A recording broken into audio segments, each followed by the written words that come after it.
96.9 FM. Fresh news, smart talk, all day.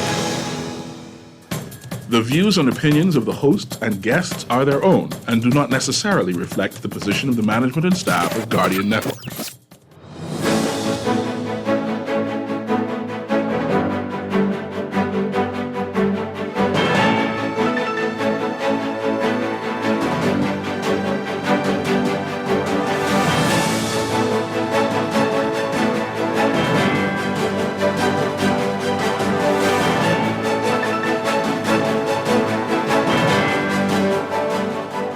Good morning.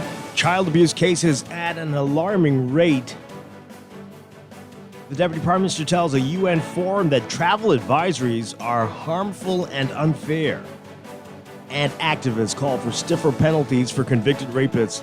It's all straight ahead this morning. I'm Dwight Strachan, and this is Morning Blend. Wake up, it's a new day. Wake up, it's a new day. It's the start of a new way.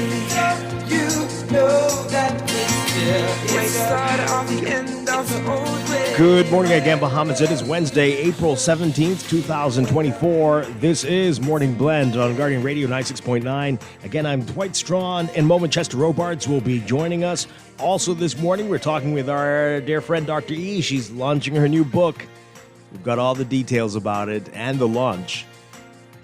Also in business, it's our monthly segment with Bristol Wines and Spirits. And did you know today is World Malbec Day?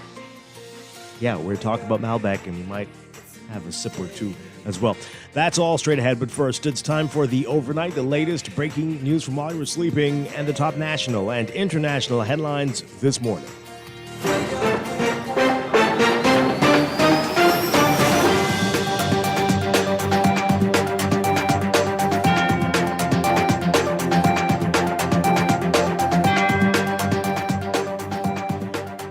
In the overnight, there is an alarming rate of child abuse cases in the Bahamas, and they've been increasing. That's according to Minister of Social Services Miles LaRota.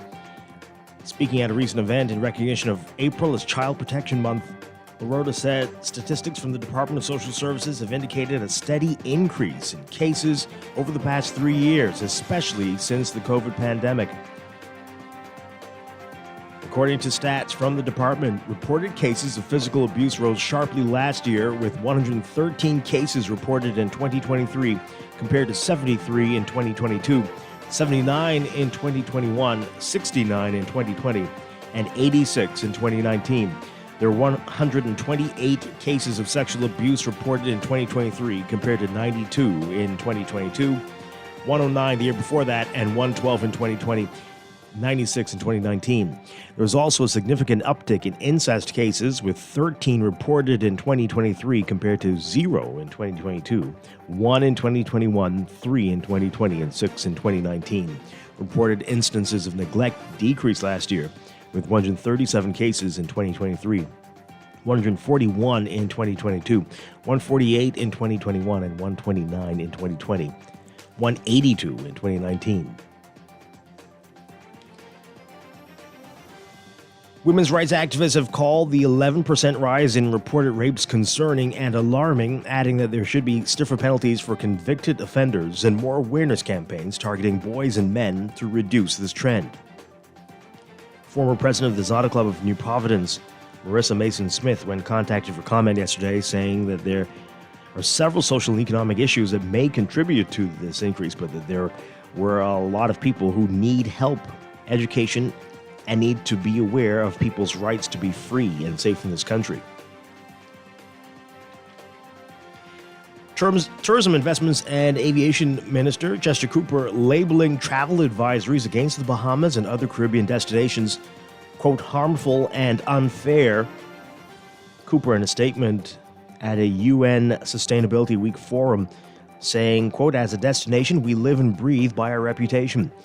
Therefore, it is critical to highlight that travel advisories issued by large nations about the Bahamas and other Caribbean destinations have the potential to do incredible harm to our economies and disrupt our sustainability efforts. We believe the release of these advisories without context is unfair and portrays a sensational narrative that we must expend scarce resources to correct. Well, the United States and Canada both issued advisories with respect to crime in the Bahamas earlier this year, as the island nation was grappling with a sharp uptick in murders, which authorities say were primarily retaliatory attacks and gang-related. The advisories and an onslaught of negative press raised concern about potential impact on tourism arrivals. A forensic pathologist testifying that it was highly unlikely that a New Providence man died in 2021 by falling onto a knife. Leslie Minnis' girlfriend, Vicintha Miller, is on trial for his murder. Miller, who was on bail, has denied the allegation at her trial before Justice Janine Weish Gomez. Prosecutors say she stabbed Minnis in the chest on October 19, 2021, causing his death. But the pathologist, Dr. Karen Sands, says that Minnis sustained a stab wound below his left clavicle that was 1 inch long and 1/16 of an inch wide. Sands saying that the wound pattern was found front to back and left to right in a downward motion. But the prosecutor, Destiny McKinney-Morley, asked Sands what the likelihood was that the wound was self-inflicted. Sands replied, "Very unlikely." The prosecutor also asked if Minnis were sitting in the right front passenger seat of a car, would it be likely that he fell onto a knife that was on the floor? Again, Dr. Sands replied, quote, "It's highly unlikely. The wound is on his left side." You can read more about that in today's Nassau Guardian. And some sad news to report. Renowned Bahamian artist John Beadle, known for his artistic versatility and kindness, died after a battle with cancer. Beadle was a multidisciplinary artist and worked in various mediums, including painting, sculpting, and as a printmaker. The National Art Gallery of the Bahamas said Beadle's work centered on themes of identity, migration, labor, and place. John Beadle was 60 years old.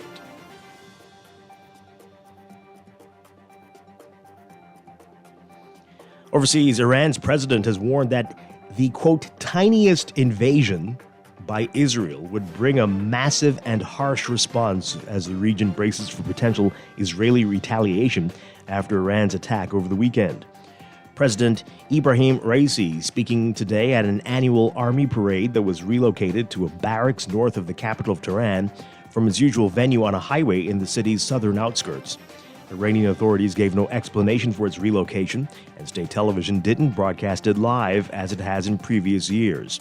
Iran launched hundreds of missiles and drones at Israel over the weekend in response to an apparent Israeli attack on Iran's embassy compound in Syria on April 1st that killed 12 people, including 2 Iranian generals. Israel, with help from the United States, United Kingdom, neighboring Jordan, and other nations, successfully intercepted nearly all the missiles and drones. Tensions in the region have increased since the start of the latest Israel-Hamas war on October 7th, when Hamas and Islamic Jihad, 2 militant groups backed by Iran, carried out a cross-border attack that killed 1,200 people in Israel and kidnapped 250 others. Israel responded with an offensive in Gaza that has caused widespread devastation and killed more than 33,800 people, according to local health officials.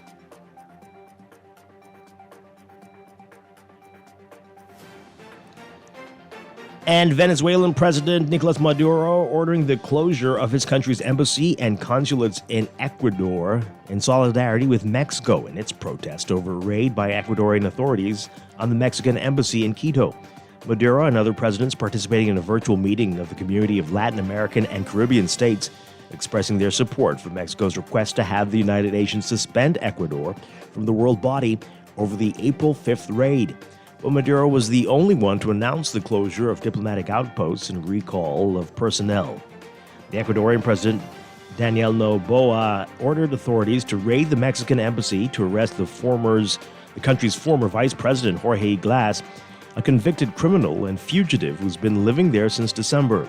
Mexico granted him asylum hours before police found Glass in a bedroom and dragged him out.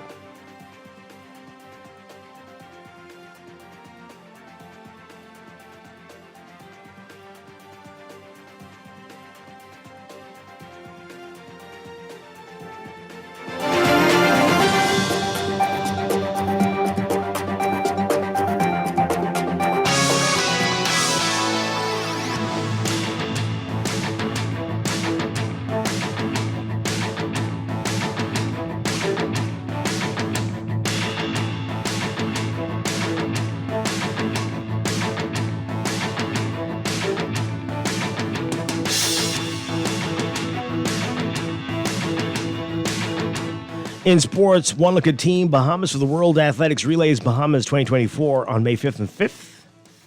And you'll notice the absence of the country's best collegiate stars, some of whom are at the top of the ladder as far as performances for Bahamians in the 2023-2024 track and field season. There are global stars such as Sean Emile-Wibo, Devin Charlton, Anthony Strachan, and Stephen Gardner, but the squad lacking the likes of Terrence Jones, Anthea Charlton, Wanya McCoy, Giovannia Valcourt, Denisha Cartwright, and Quincy Penn. Team leader David Charlton saying they would have loved to have had those athletes on board as they go after qualification for the Summer Olympics, set for July through August in Paris, but the collegiate athletes couldn't get released from their respective schools because they are in season and will be approaching their respective conference championships.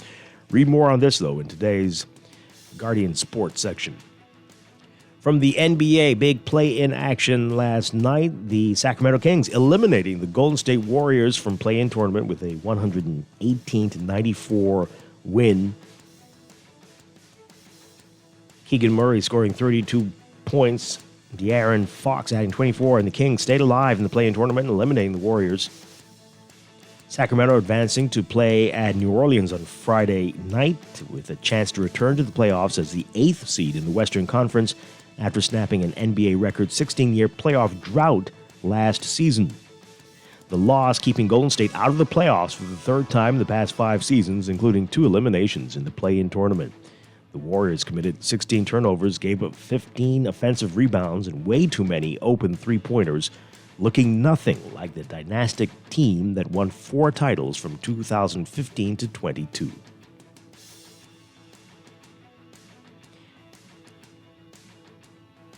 And LeBron James, Anthony Davis, and their supporting cast have the Los Angeles Lakers looking like a tougher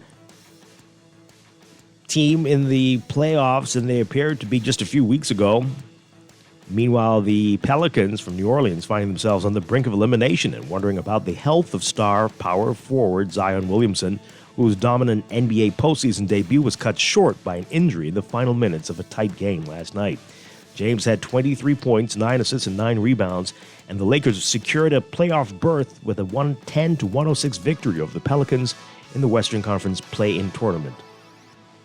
Williamson had 40 points and 11 rebounds, but shortly after tying the game at 95 on a driving layup with 3:19 to go, Williamson went to the locker room, throwing a towel to the floor in disgust as he walked into the tunnel with an apparent injury.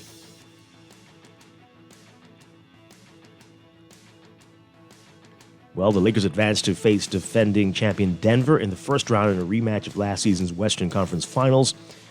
A sweep by the Nuggets. Game 1 is Saturday night. The Pelicans will host Sacramento on Friday, and the winner will earn the number 8 seed in the West as the Kings, as we just told you, eliminated Golden State in the later game on Wednesday night. That's sports, and that's the overnight. Time for your first look at weather.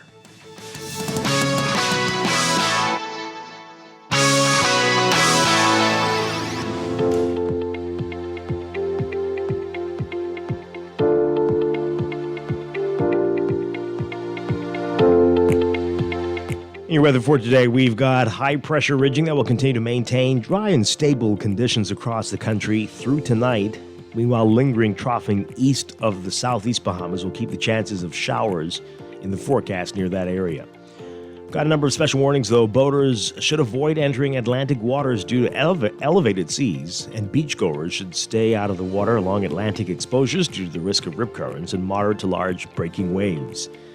And due to ongoing dry and hot conditions, there remains an elevated threat for bushfires. Your forecast for today for the Northwest Bahamas: mostly sunny, warm, and a bit breezy, turning mostly fair and mild tonight. Small craft caution remains in effect for Atlantic exposures. Winds easterly at 15 knots, seas 3 to 5 feet near shore, but up to 7 feet along Atlantic exposures in northeast and easterly swells.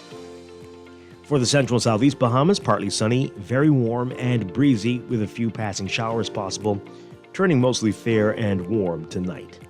Small craft caution remains in effect for Atlantic exposures. Winds northeast to east at 15 to 20 knots with occasional gusts. Seas 4 to 6 feet near shore, but up to 8 feet along Atlantic exposures. Temperature-wise today, we're looking at highs getting up to around 81 Fahrenheit, 27 Celsius. Overnight lows tonight getting down to about 72 Fahrenheit, 22 Celsius.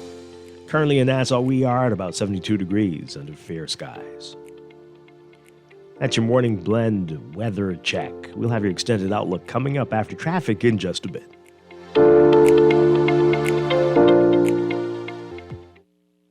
Wake up, it's a new day. Wake up, it's a new day. It is time for a break, but when we come back, we're discussing the day's top stories right here on Morning Blend on Guardian Radio 96.9, your home for fresh news and smart talk all day. Wake up, it's a new day. Wake up, it's a new day. Tired of banks forcing you to use technology to bank the way they want you to? Your convenience is important. So no matter what your banking needs, Commonwealth Bank's friendly staff are always available in branch for that personal one-on-one service. But when you choose technology, our online and mobile banking app offers you state-of-the-art functionality. The choice is yours.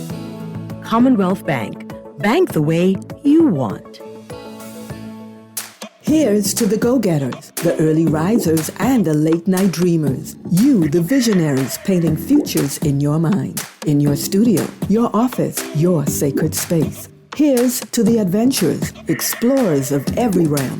To you, the innovators, turning the cogs of progress. In a world where connection is a lifeline, a pathway to possibilities. Alive is the perfect connection for everyone, every lifestyle, every day. Visit BeAlive.com today. Bring your family, bring your friends, bring your gal. Come witness history in the making at the 2024 World Athletic Relays Chase the Sun, Paradise to Paris, happening here in Nassau, Bahamas. Hundreds of the best runners from more than 40 countries will compete for their place in the 2024 Paris Olympics, May 4th and 5th at the Thomas A. Robinson National Stadium. Get your tickets early at worldrelaysbahamas24.org or at the Andre Rogers Baseball Stadium box office.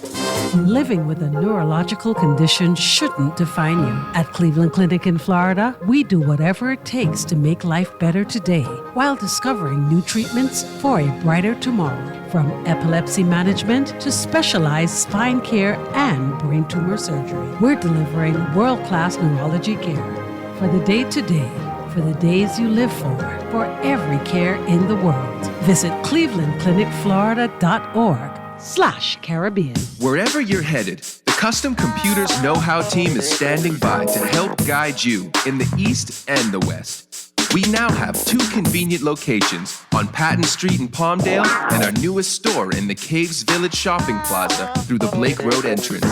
Discover the latest products by top international brands and the knowledge you need to unleash tomorrow's technology today. Drop by Custom Computers out east or out west. We're open Saturdays from 10 till 4. The signs are clear. It's time to pay less for your current mortgage by switching to Scotiabank. Enjoy lower interest rates and no payments up to 2 months when you switch to Scotiabank today. Plus, we'll even pay your switch costs. It's that easy. Ready to switch to Scotiabank? Call us today at 242-356-1697 or visit bs.scotiabank.com to switch your mortgage to become mortgage-free faster. Wake up, it's a new day. Wake up, it's a new day. It's the start of a new way. You know that it's still. It's the start of the end of the old way. Wake up, it's a new day. Wake up, it's a new day.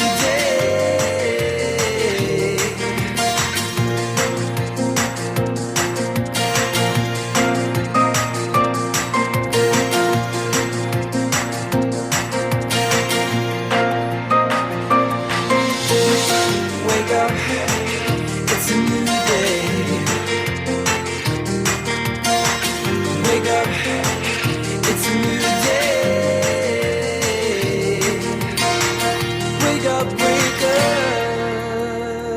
Welcome back to Morning Blend here on Guardian Radio 96.9. We are streaming live on GuardianTalkRadio.com and on the Guardian Radio app for smart devices. We're also on your televisions on Cable Bahamas Channel 969 and BTC Flow Channel 612. You can tweet us at Morning Blend 969 or Facebook.com/Morning Blend 969.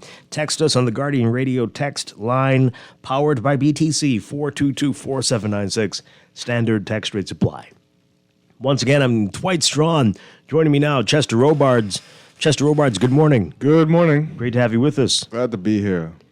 A lot to get to this morning, a lot going on. We're going to be talking with our good friend, Dr. Enrica Richardson, Dr. E, our book launch coming up. We're going to get the details about that, and I'm looking forward to talking with her, as we always look forward to talking with her, so that is great. She'll be joining us in studio. And then later in business, it's our monthly segment with Bristol Wines and Spirits. It's amazing how quickly the months are going by. It's already the third Wednesday in April, and this is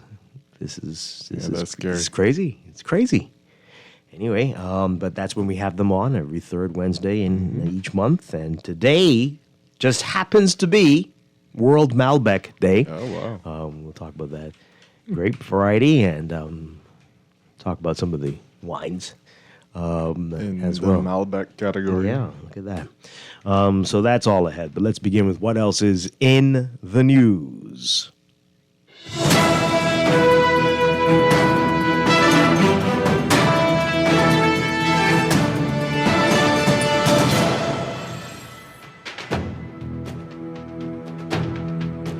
And in the news, some sad news yesterday. I was actually shocked to hear it yesterday. John Beadle, renowned Bahamian artist, passing away. Died at the relatively young age of 60. Just shocking. Battling cancer. Did not know that, but that is a great loss for the country. Absolutely. Very, very talented guy. Nice guy as well. You ever met him before? I never met him, but I've seen his work. Yeah. Got to do an interview with him a while back at a different place. But yeah, and ever since, every time we see each other, not often, but you know. And I think he used to listen to the show. He used to tell me he listened to the show as well. But very, very, very sad. I feel like you didn't see him around as much as other artists. Quieter of late, but there was a time when a lot of work. Yeah. There was a time when that was all you used to hear about was John Beadle. Yeah.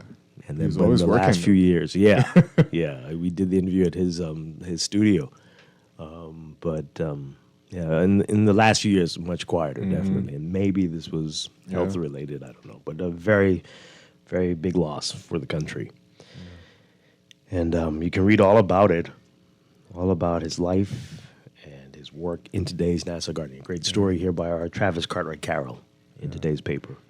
So condolences to the family, friends, everybody in the art community on this loss. I see some doctors reminding people, based on this story, to get your checkups regularly and get screened. Yeah. Wow. Yeah.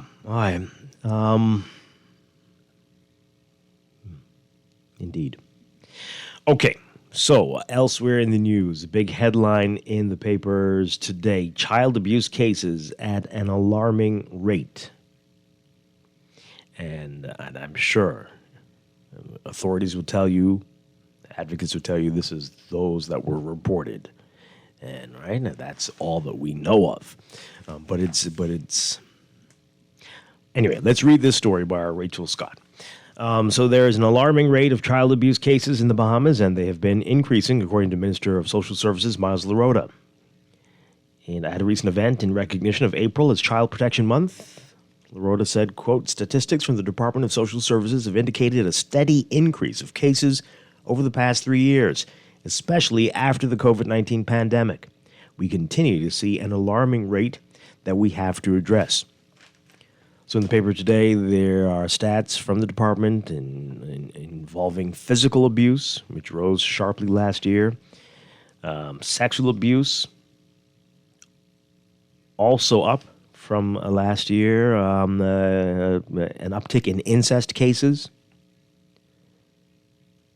and while neglect did decrease slightly, There were 9 cases of abandonment in 2023 compared to 3 in 2022, 6 in 2021, 7 in 2020, and 10 in 2019. The Ministry of Social Services and the Suspected Child Abuse and Neglect Program are hosting events under the theme One Nation United to Protect Our Children, moving from the challenge to the change. Acting Director of Social Services, Charlemagne Fernander, said social services is seeking suitable foster and adoptive parents for those children. She said, quote, they are spread out in 7 child care facilities in New Providence, Grand Bahama, and Cat Island. She says more than 150 children across the Bahamas are in protective care, and most of them need permanent homes. Wow. So that's disturbing, but not surprising, right? This is an age-old challenge we've been having in this country. And again, this is what's been reported, what we know of. And we know a lot of these go unreported. While that is happening, we have activists calling for stiffer penalties for convicted rapists. Women's rights activists have called the 11% rise in reported rapes concerning and alarming, adding that there should be stiffer penalties for convicted offenders and more awareness campaigns targeting boys and men to reduce this trend. So, our Tanika Thompson writing about this in today's Nassau Guardian. Former president of the Zonta Club of New Providence, Marissa Mason-Smith, when contacted for comment yesterday, said, quote, I think there are several social and economic issues that may contribute to it, but there are a lot of people who need help, education, and they need to be aware of persons' rights to be free and safe in this country. It's very concerning and alarming that we're seeing this increase. No one should live in fear. I hope these persons can get the necessary help and punishment that is relative to such crimes. But it's very disappointing and heartbreaking to know that this trend of crime is on the increase. Well, Podesta Moore of Women's United called the rise in reported rape serious and disheartening. She believes convicted rapists sometimes get a slap on the wrist or sentences that fall below the maximum penalty, leading criminals to not take the law seriously. She said, quote, we're not giving the stiffest penalties to those perpetrators. We need to make sure we have programs in place, prevention programs in place for the perpetrators and the victims, and that there is a support system for these victims. Well, as you may recall, on Monday, Police Commissioner Clayton Fernandez revealed the 2023 crime stats, which showed an 11% rise in rapes compared to 2022. It was the only category of crime that saw an increase last year. According to police, 56% of reported rape victims knew their alleged attackers. Fernandez urged women to be careful when they move about New Providence. Now, Podesta Moore says that many women do not feel safe on the island. She said, quote, we don't have guns. We can't have guns. It's illegal for us to have guns because I would carry a weapon if I could just to protect myself. You don't feel safe. Women are not safe out there in our streets. So there has to be some strong message going from our police and from the government holding these rapists accountable. Asked about the commissioner's advice to women on how to keep safe, oh boy. Mason-Smith said she supports Fernandez and the police force, but added it is not always clear who is a potential perpetrator. Mason-Smith said, quote, but really, what does a perpetrator look like? They can come in so many different forms. I think for me personally, we need a safety campaign across the board to help educate our country that crime does not pay, and this whole thing of rape is unacceptable in our society. And if persons are found guilty of committing such an offense, then the law should be used to the fullest extent. However, I do believe in rehabilitation as well, but I do believe as women we have to protect ourselves, but you don't always know who you're dealing with. If, according to the commissioner, the persons committing these offenses are known to us, then as women we need to be a little wiser as well before you get involved or jump into a car late at night with 2 men or someone who you think you know because you do not know. Meanwhile, Moore thinks prosecutors should always push for the maximum sentence in rape cases. She also lamented the fact that when cases take too long to go to trial, complainants sometimes get cold feet. She says, quote, they are giving too many plea deals.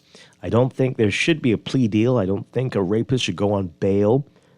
So there are some of the things, these are some of the things that are happening. If they know they're going to get a slap on the wrist or they're going to hurry up and do a speedy trial, we want speedy trials, mind you, but we don't want it done where there's a plea and a rapist gets 3 years as opposed to getting the maximum. Sometimes when they take too long, the victim changes her mind, and that should not be the case. Okay, so just so you know, people found guilty of rape are liable to a term of imprisonment within the range of 15 years to life. In March, a serial rapist was sentenced to 10 years in prison as part of a plea deal. The man, who was also convicted of armed robbery, owned up to 3 of the rapes. The Nassau Guardian reported that the 3 years the man spent on remand will be deducted from his sentence.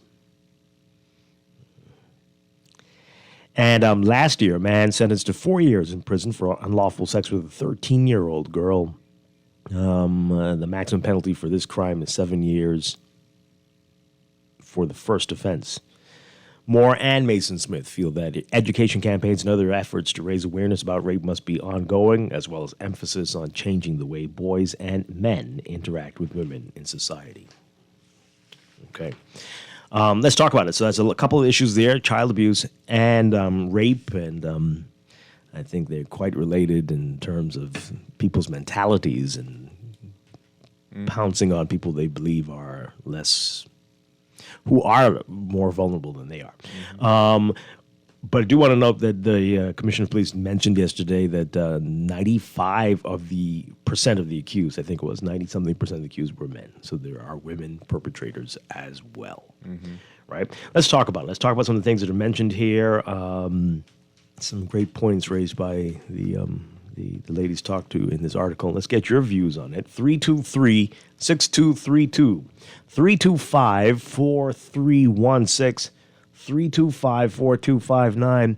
Toll free 242-300-5720. Tweet us, Facebook us, text us 422-4796. And Evan knew Podesta Moore was an advocate of guns for personal protection. That is interesting, isn't it? Boy, and kind of scary. Boy. Anyway, I want to read something that I didn't read yesterday. I started to read it, but it got really, if you remember, I was saying that it sounded like either tutorial or testimonial, but it was uncomfortable. But anyway, the person texted back. I didn't get a chance to get back to it, but this is important. This is very important what they sent. All right, so the person says that they were a police officer and that telling people not to get rides, like the commissioner did, from people they don't know isn't enough, because there's a lot going on. So listen to what they texted. One tricky way perpetrators will trick their victims is when 2 friends catch a ride with a family member or friend. The perpetrator will let off the one that they know and lie to the other one that they have to make a stop, maybe to another friend or an uncle, and invite the woman in, and then he'll rape her. My tip is, if 2 women catch a ride, both should get off at the same place. Never let that friend leave you in the vehicle thinking that the driver will drop you off. And then they responded to me saying, that was not an experience. I don't know anyone personally this happened to, but the fact is I was a police officer for 35 years, and there are a lot of sexual assaults that have happened just like that. People are trusting, and how else will the young people know what to avoid if we don't tell them how it's done? Telling people not to catch a ride with someone that they don't know is not enough. They say, my friend knows him, so he won't harm me. However, he will drop his friend off first and then tell you to he'll drop you home later. But he probably has other plans for you. Okay. You get that? Yeah. Yeah, that's, boy. But that person is saying that they've heard that story numerous times. More than once. Yeah. And so, some good advice there. Definitely good advice. Let's hear from you. Good morning, caller. You're on there. Hey, good morning, both of you. Hi. Good morning. Yeah, Dwight, you say you want to talk about this. I'm not sure you really want to talk about it. My mom used to have a preschool, and I met a 15-year-old who used to actually attend the preschool and said she wants to kill her father. A preschooler? No. I met her at the age of 15 now. Oh, okay. Follow me good, because I'm not sure you want to talk about this. But I'm wondering, these stats are just bundled together. Could we break this down as to how many children from Indian descent are being abused, from Jamaican descent? Could we, because I feel sad to see that this is all bundled together. Why would you address it from that point of view? What difference would that make? It would give us an indication as to what category of persons are abusing their children. I mean, what do you suspect that would show? I have my suspicion because I know what I'm saying. But Okay. I'm just wondering if you really want to talk about it. Is it broken down into that category of ethnicity and background where you come from? It Or isn't. because Bahamians, we don't have sex with our children. Are you sure about that? Well, not the way I know some other people do. Mm. I'm sure about that. Mm-hmm. Okay, but you don't want to talk about that. Interesting. All right, good. Okay. I mean, there's a whole bunch of Bahamians who will tell you otherwise, but I hear you. I know what you're getting at, but this is a human issue. This has been happening. The one case of incest I covered in court was a Bahamian.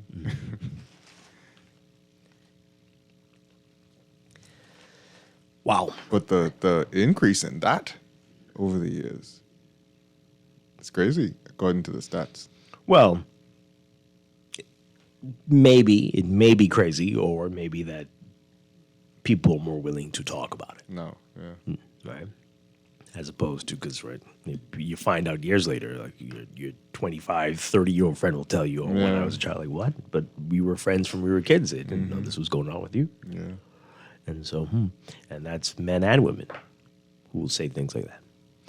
323-6232, 325-4316, 325-4259. Tweet us. Facebook is text us 422-4796. You see how many women around here will tell you that they were sexually assaulted or almost raped, or right? Yeah. It's really a shocking number. And a lot of older women. Yeah. Yeah. Ask somebody. Yeah. Attempted, or it actually happened, a relative, a friend. It's a mind-blowing number. And again, more men than you think, too. Good morning. You're on the air. Morning, Dwight. Hi, good morning. Morning, Mr. Chester. Good morning. Yes, I would agree with Dwight that I am not surprised. But this question is for both of you. How do you get excellence when you have already liberalized and effeminized the family structure, which is supposed to be the institution of God, and you want to tell God that he made a big mistake? I'll hang up and listen to your response. We don't know what you mean. Explain what you're talking about. Dwight, you know exactly what I mean. I prayed for you last week, and it seems like it ain't working. You know exactly what I meant. I don't know what you're talking about. Break it down so that... No, Chester was right there when I prayed for you. Yes, we remember You that. know exactly what I mean. No, we don't. Yes, you do. Why are you afraid to say it? Dwight, you know what I mean, because you was raised in a traditional family, and you know the values of what family is all about. Now you're trying to play semantics with me. I am not going to allow you to pull me there. I'm You know exactly what I asking you to meant. be clear. I'm just asking you to be go on, clear. Chester, know what I meant. Have a wonderful day. Chester, you want to explain what he means? The devolution of the family structure? Uh-huh. I mean... No, I mean What the is other it? part about the effeminizing and saying that to God that this wasn't right and I want to change something. What was he talking about there? Oh. Yeah, I think that part he could explain better than I can based on where he's coming from. But And that's what's causing the children to be abused. That's what's causing incest. That's what's causing rape. All of that. Well, when you remove certain values from people and their households, you know, it further erodes the human psyche, I would think. You know, when you believe that there's nothing higher than yourself to stop you from doing the things that you do, then you do whatever you want to do. You know, man can't stop you if there ain't no God to stop you. So interesting. What difference does it make what you do? Wow. It's bleak. Of course it is. but that's why we try to keep people on the straight and narrow and ask them to go to church, find something spiritual, understand that at the end of this life there's something else, and you want to be a part of that something else. Yeah. But when people think that this is it, and they don't care about their life, they don't care about anybody else's life or anybody else's privacy or security. Very sad. I mean, his point is that the family structure was built around a principle that comes from biblical teaching as well, and when you let that die or when you destroy it, you crumple, a whole institution, and the people crumple with it. Yeah. Wow. Let's take this call. Good morning, caller. You're on the air. Hello. Hi. Why don't you just come and tell them, man, stop talking stupidness in the morning about family structure causing people to rape and all. Listen, can you all just come out and tell them stop talking stupidness, or you all just want to be politically correct or something? You could tell them. Okay, sir, I don't know you personally, but please, stop talking stupidness.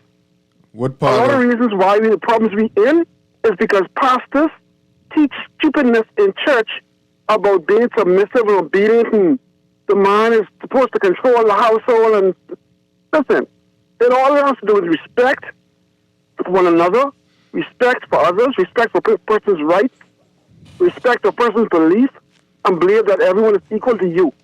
You can be an atheist and be the kindest, gentlest person in the world. We have a skewed belief in Christianity in the Bahamas that gets us in problems. You see what I'm saying? That's all it is. You can talk about religion of the family till the cows come home. But there are a lot of single parents who've raised productive, law-abiding beings. So let's please, man, and the reason why things get so out of control is because there are not laws in place that are being enforced.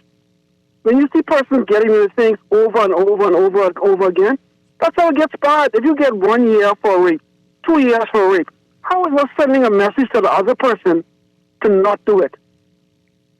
So that's the issue. Enforcing laws and not hoping and praying that, hey, one day, traditional family where the mother and father is in the home, and those days are gone. We have to deal with the here and now, not living in the past, okay? Thank you very much. I really appreciate your call. Thank you. There's not a single reason and a single answer. And the advocacy for the family structure is important. Mm-hmm. It's important. It's just as important as the other things. So, I mean, why knock him for that?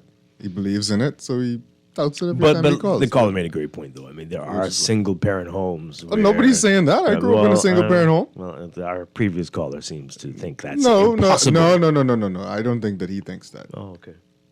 I think he's trying to ensure that people focus on remaining in a tightly knit family structure, but he himself can't believe that every relationship. He believes that there's a movement to destroy the traditional family. There is a bit of a movement. Is there really? Nobody's stopping anybody from doing these things. That's not true. Who's stopping anybody? That's not true.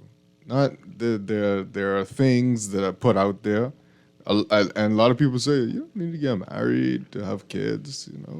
That's a big belief now.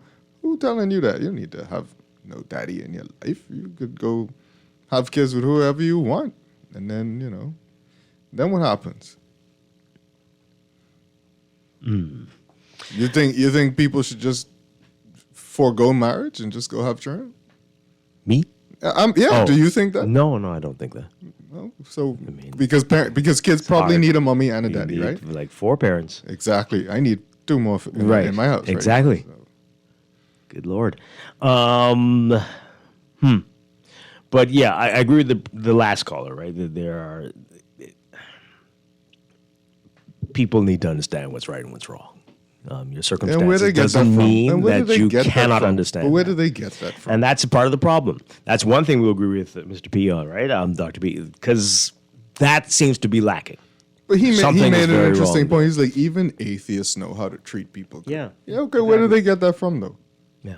Well, where did they get it from? And that's what I want to talk about, right? So in this article about the penalties for rape, we have the advocates saying that the education campaigns are needed. What should that look like? Who's not already getting that education, that you don't have the right to do this to people, to other people, that you need to respect their boundaries? We have kids leaving school not being able to read. But even that, what else though, are they lacking? I mean, even like along the lines of what the caller said, but the atheists who don't, you don't have to be, you could be an atheist and be the most respectful person in the world. But there are tons of people who didn't know how to read and would never do something like that. So something is seriously wrong. But there are tons more who fall into the category, and this is where we have our problem. Tons of people who can read who are doing this. Yeah. So people something who are is CEOs very wrong. of companies. You better believe it.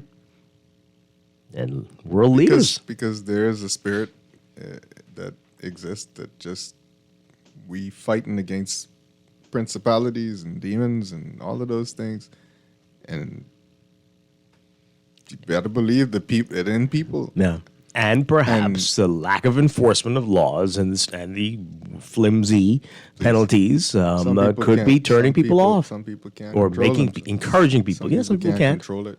Some people can't control it. That doesn't happen one day. People know this. You see this, and that kid's gonna be a problem.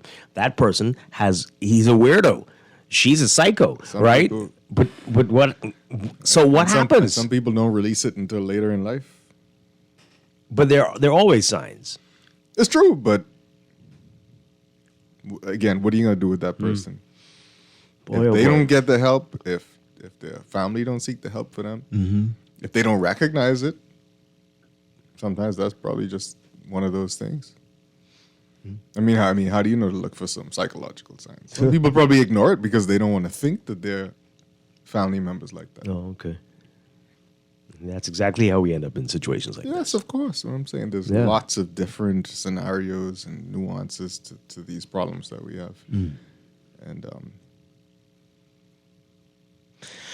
yeah, not knocking prayer at all, but people will see it and say, I'm going to pray. I'm going to pray it away. I'm going to put it in God's hand and just like throw your hands up in the air. And that is fine. But that can't be the only thing you do. They're not the people who understand that works are important as well. So. Let's take this call before we take a break. Good morning, you're on the air. Are you there? We're talking too long, eh? 323-6232, 325-4316, 325-4259, toll free 242-300-5720. Got a lot of text messages here. This person says here, everything is tied together. Many men in the Bahamas have a mentality that the wife or the child is theirs to do with what they want as they want. Sadly, including rape. We have an accepted rape culture. We all know we need tougher penalties, but why would offenders toughen laws that may be used against them one day? What now? Okay. This is what I texted yesterday. If assailants are known to victims, how are those tips helpful in any way? They're not.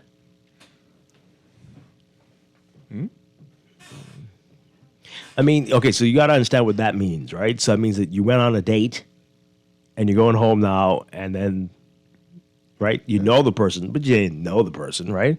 But you knew who it was. That's what they mean. You know who it was. It doesn't mean that it's your friend that doesn't. I don't know if the proximity to that person has to be intimate, right? Yeah, like you could just be like, that was my friend's friend. It wasn't a random thing. I wasn't jogging and some lunatic jumped out of the bush. Right. No, it was somebody I knew. I worked with him. We went out one time. He's my friend. My friend's friend. I caught a ride with my cousin's friend. Something like that. So you knew who the person was, but you didn't know they were a rapist. In reference to incest, that's one category I think capital punishment may need to be considered. Okay, that's a lot. Well, I hear you. I mean, I'm sure if you're a victim, you feel that way. Definitely, it's a lot. Can people stop saying Bahamians don't do this or that? Human beings are human beings. Exactly. Yep. What the caller says is interesting. I live in an area of New Providence, and many of the young girls from a particular country, are first touched by their father's sexuality. They are continually told that it is illegal in the 242, though. You know this for sure? You've spoken to them and they told you this? Or this is what you're hearing from other people? What? Yeah. No, I don't know about that. I mean, that's been said for years, but is it really the case? It might happen. It does happen, but it happens all over. Some places, anyway. A nauseating thought.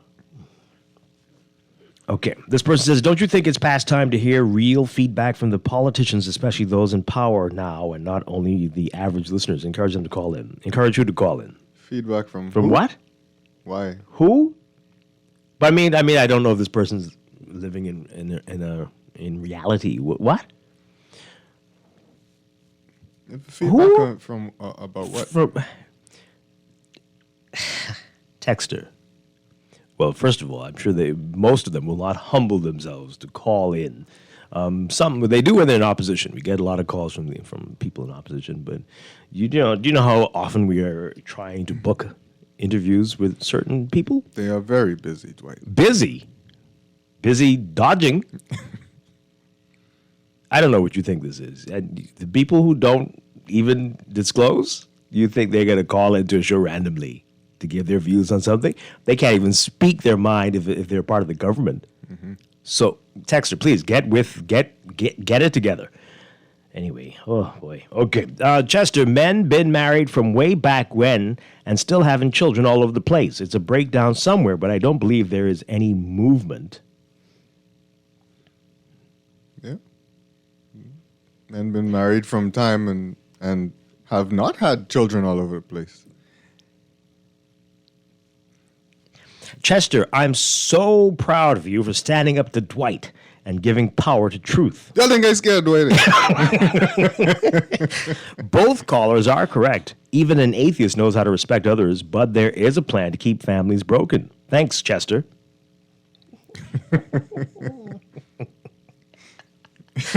Yeah, thanks, Chester. Okay. I agree with the idea that there is a lack of enforcing the laws associated with rape. There is also an issue with the penalties. Consider Kofi Goodman, convicted, released, and rapes again. There's problems with all our penalties. Yesterday, in reference to the discussion on increased instances of rape, one of your hosts made a comment, why would men who don't have money be thinking about sexual relations? Who? What? When did that happen? Where was I? You sure that was a what? What? This show? Why would men who don't have money be thinking about sexual relations? Producer, do you remember anyone saying that? What? Which show was this? Anyway, I think it's wrong. The wrong message to send in reference to rape. Rape is, you mean like on another show, eh?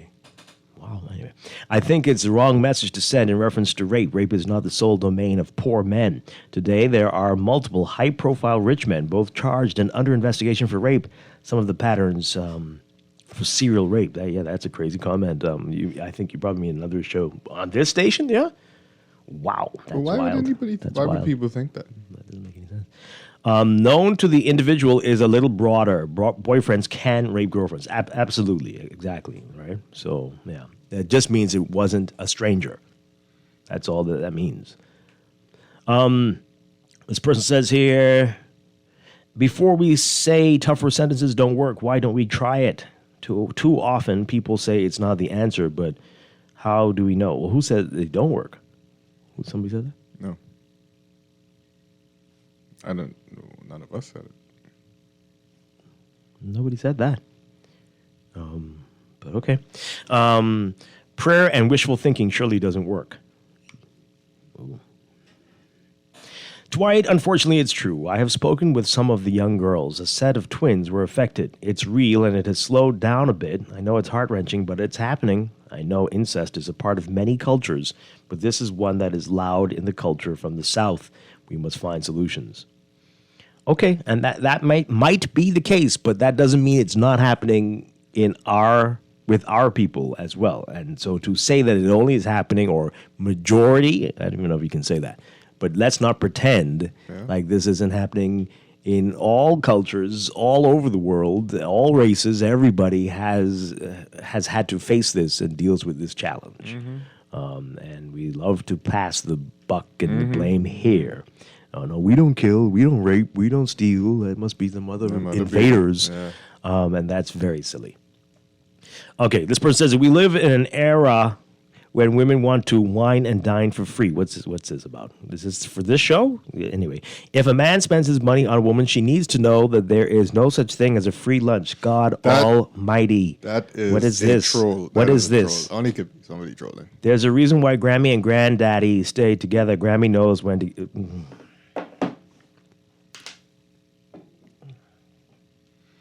That person trolling. Yeah. Oh, Lord have mercy.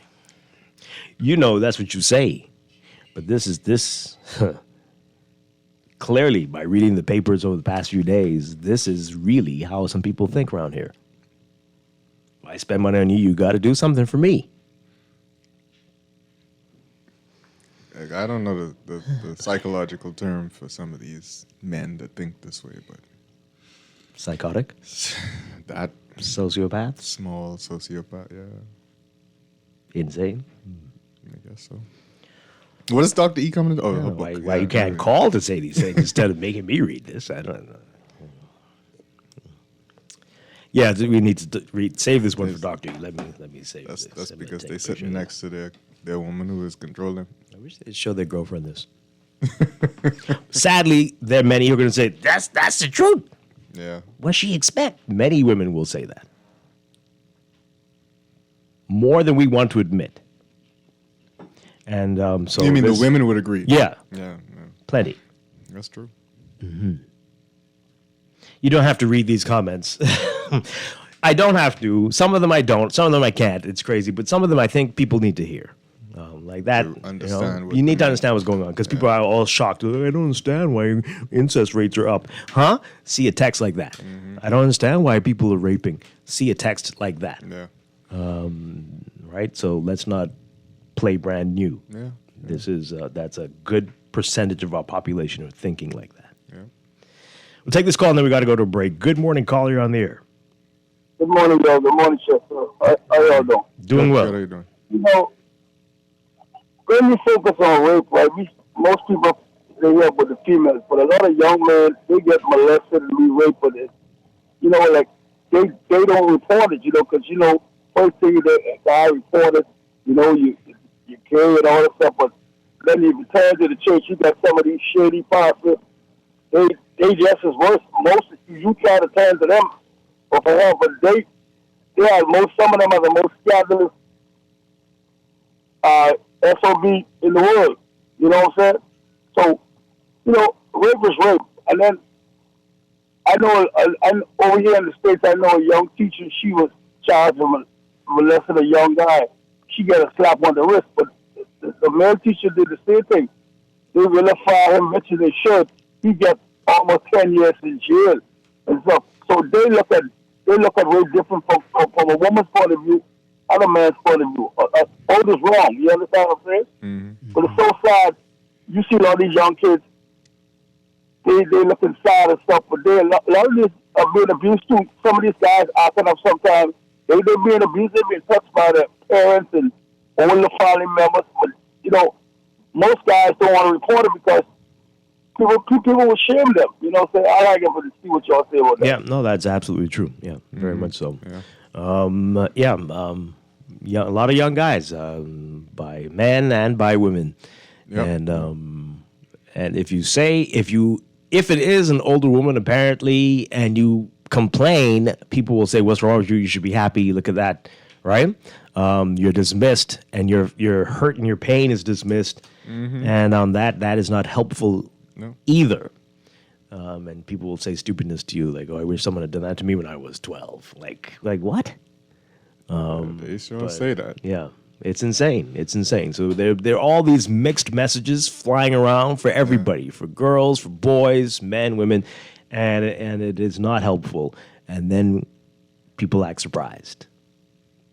And I think in this age of social media, people are not taking things as serious as they should. Well, People see a serious situation and they talk about, I go straight to the comments to see what people saying. Mm-hmm. It's usually like jokes and mean things. Yep.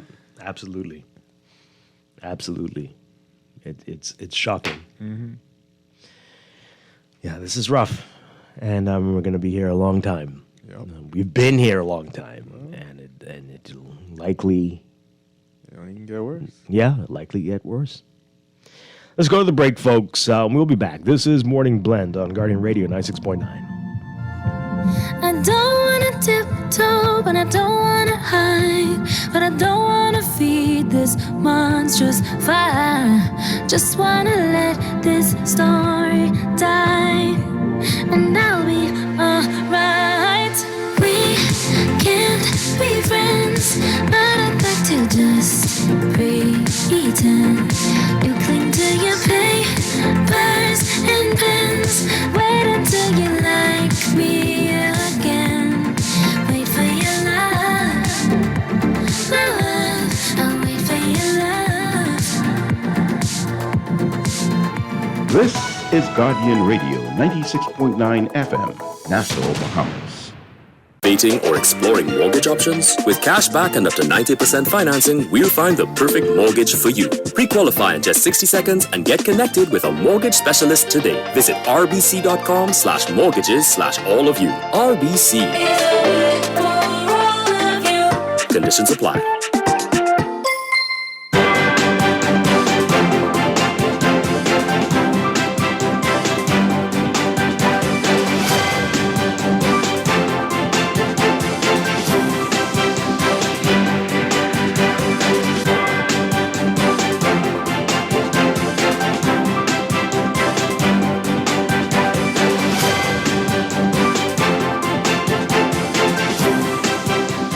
Got your first good traffic for the morning, brought to you by RBC, a bank for all of you.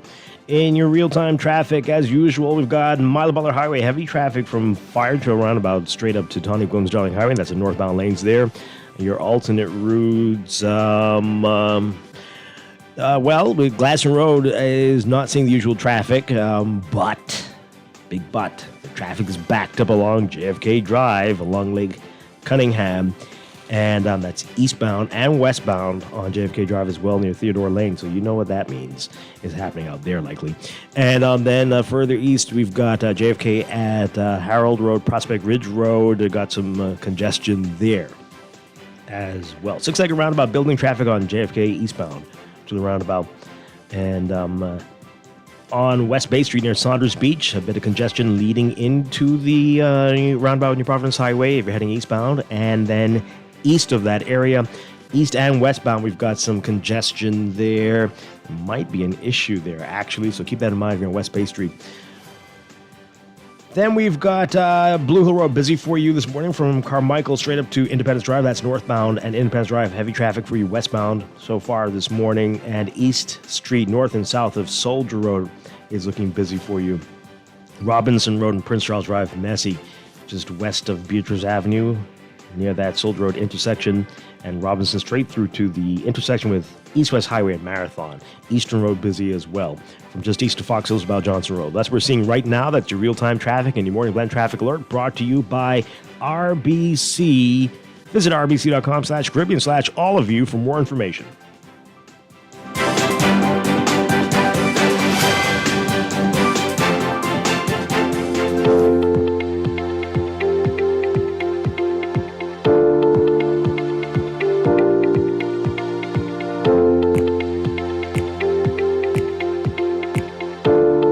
And time for another check of your weather for today, brought to you by Easy Car Sales. We've got high pressure that's going to maintain dry and stable conditions across the islands through tonight. Meanwhile, lingering troughing east of the southeast Bahamas will keep the chances of showers in the forecast for that area. Boaters should avoid entering Atlantic waters due to elevated seas, and beachgoers should stay out of the water along Atlantic exposures due to the risk of rip currents and moderate to large breaking waves. And all of these dry and hot conditions, means that there's an elevated risk of bushfires. So keep that in mind today. For today, for the northwest Bahamas, mostly sunny, warm, and a bit breezy, turning fair and mild tonight. For the central and southeast Bahamas, partly sunny, very warm and breezy with a few passing showers, turning mostly fair and warm tonight. Temperatures in the 80s, 81 Fahrenheit, 27 Celsius for highs today. Might feel warmer than that, though. Overnight lows tonight getting down about 72 Fahrenheit, 22 Celsius. In your extended outlook, deep layered high-pressure ridging will remain anchored across the islands. And that's going to bring, or continue to bring these sunny skies and pleasant conditions, but it's going to be warm.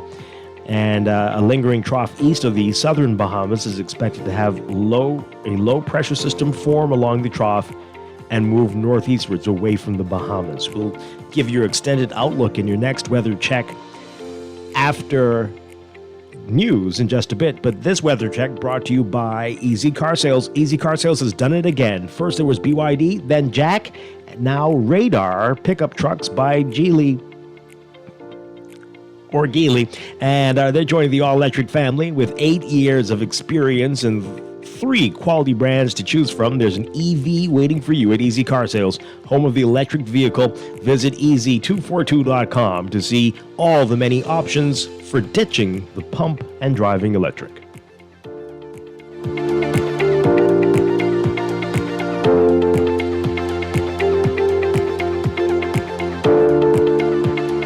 Are you ready for the best of the best? Keep the Vibe Alive Music Group up for sound promotion, and Guardian Radio presents the best of the best Rake and Script Explosion Concert. Mark your calendars for May 11th as Super Club Breezes grounds ignite with Bahamian talent featuring KB, Gino D, Funky D, Veronica Bishop, The Brylanders, Avi, Elon Moxie, and Shine 242. Right now I feel like whining. Join the Falcons, Iron Store, Sylvie Pierre, Johnny Cake, Mama D, Nishi LS, Pat Ramis, Stevie S, and Shad Colley and the VIPs for an electrifying night of music and culture. Tickets are flying, so grab yours now. Available online at BahamaZTickets.com or swing by the Beauty Shack on Soldier Road and Carmichael Road. This is the event of the year. The best of the best Rake and Scrape Explosion at Breezes Resort.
Welcome back to Morning Blend here on Guardian Radio 96.9. We're streaming live on GuardianTalkRadio.com and on the Guardian Radio app for smart devices. We're also on your televisions on Cable Bahamas Channel 969 and BTC Flow Channel 612.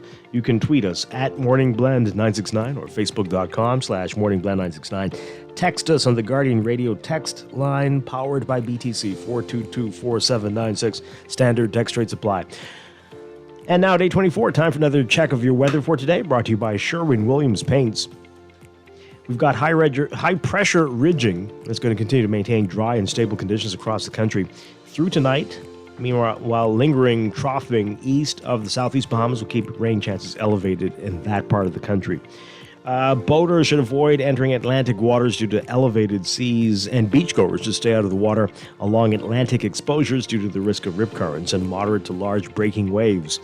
And due to the ongoing dry and hot conditions, there remains an elevated threat for bushfires. So keep that in mind today. Your forecast for today for the northwest Bahamas, mostly sunny, warm, and a bit breezy, turning mostly fair and mild tonight. For the central and southeast Bahamas, partly sunny, very warm and breezy with a few passing showers, turning mostly fair and warm tonight. Temperatures getting up into the 80s today, around 81 Fahrenheit, 27 Celsius for highs. Overnight lows tonight getting down to about 72 Fahrenheit, 22 Celsius. In your extended outlook, deep layered high-pressure ridging will remain anchored across the country with sunny skies and pleasantly warm conditions. That trough lingering east of the southeast Bahamas is expected to have a low-pressure system form and move northeastwards away from the Bahamas. So for tomorrow, Thursday, look for a mix of sun and clouds, a bit breezy, with a light stray shower or two possible. Friday, again, a mix of sun and clouds, breezy with a light stray shower or two possible. That's your Morning Blend weather check, brought to you by Sherwin-Williams Paints. Sherwin-Williams Paints has got you covered for all of your painting and equipment needs. Visit Sherwin-Williams Paints online or in-store today.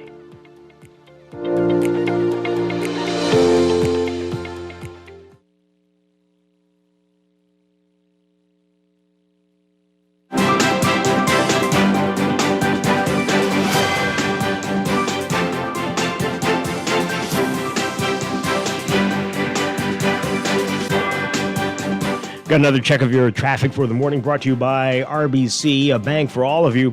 In your real-time traffic, again, Milo Butler Highway, still heavy traffic for you, well south of the Fire Trail roundabout, straight through to Tawny Williams Darling Highway. That's northbound lanes there. And you're going to run into more traffic on the way to the Six-Legged roundabout as well. And also, if you're heading eastbound toward the Six-Legged roundabout on JFK Drive, southbound on the Providence Highway, and Farrington Road, southwestbound, you're going to be seeing lots of issues there.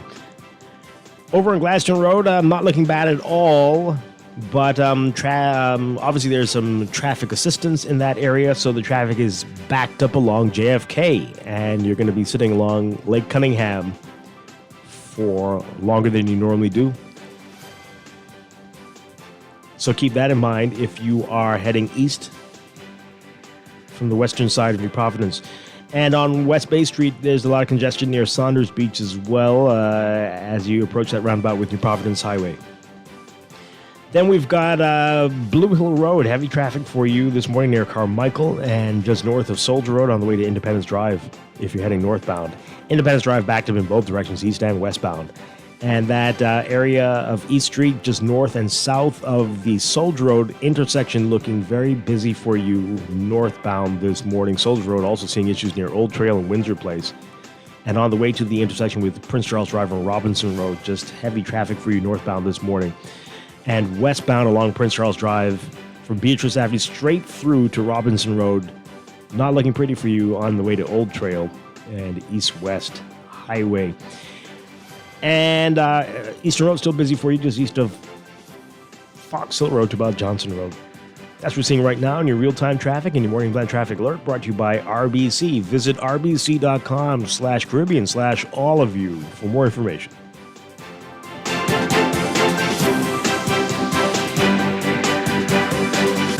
Mommy, why can't dogs talk?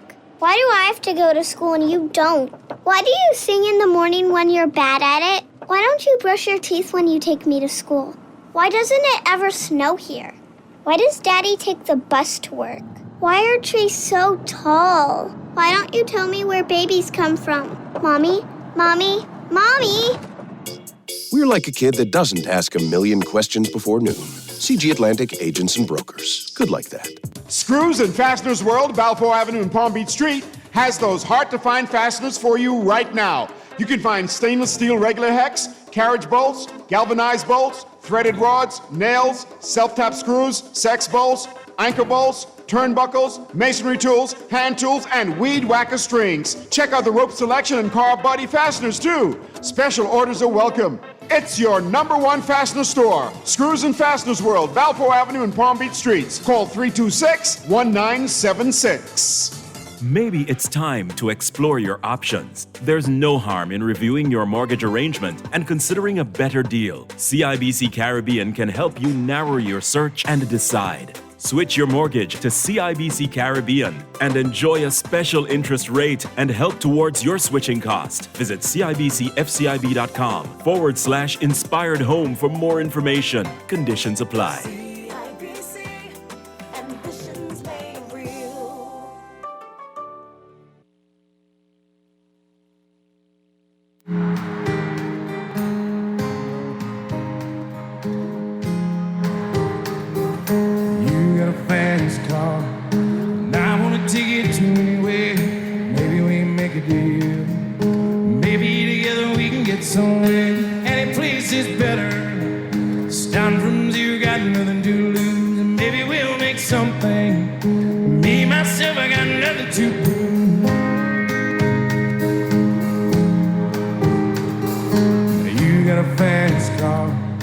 We are back with Morning Blend on Guardian Radio 96.9. Dwight Strachan along with Chester Robards on this Wednesday morning. And so we are very happy. We're going to tie this into what we were talking about earlier because she's going to be great at helping us understand what's really going on here. But our dear friend, Dr. Rika Richardson, is here with us this morning. She's here because she has a new book. She's going to tell us all about that and the launch. Dr. E, good morning. Good morning. Congratulations. What did I walk into? Right, like exactly. always. Right? Congratulations. The title is This Isn't Working for Me. So the first question is, who gave you permission to write a book about my life? Oh, wow. I don't understand what you... See, that's why I like the title. I feel like so everybody can relate to it. Like we've said at one point in time, this just ain't working for me. This is not it. It's a practical guide for making every relationship in your life more fulfilling, authentic, and intentional. Exactly. I need to read this twice. All right, so we're going to get into the book in just a bit. But you heard what we were talking about before. Right, we've got a whole lot of trauma in this country, child abuse, rape, and people not understanding boundaries. It seems to be a major crisis here. What is causing this? We had callers who say it's because of the breakdown in the traditional family. Other people saying, we've given up on God. We've moved beyond all the things that were important to us in the past. But people know that these same issues have been rampant in this country for years, centuries. Right. So what's really happening here? Rampant in people. Well, the first thing is when people say we've given up on the traditional family, what has been the traditional Bahamian family? We like to say it's been the nuclear family, but if we look at it historically, it's never really been that nuclear system. We like to think that it is, from movies, TV, even how we describe it, that's what we say it is. But when we look at it historically, we've always been very much a matriarchal society from time.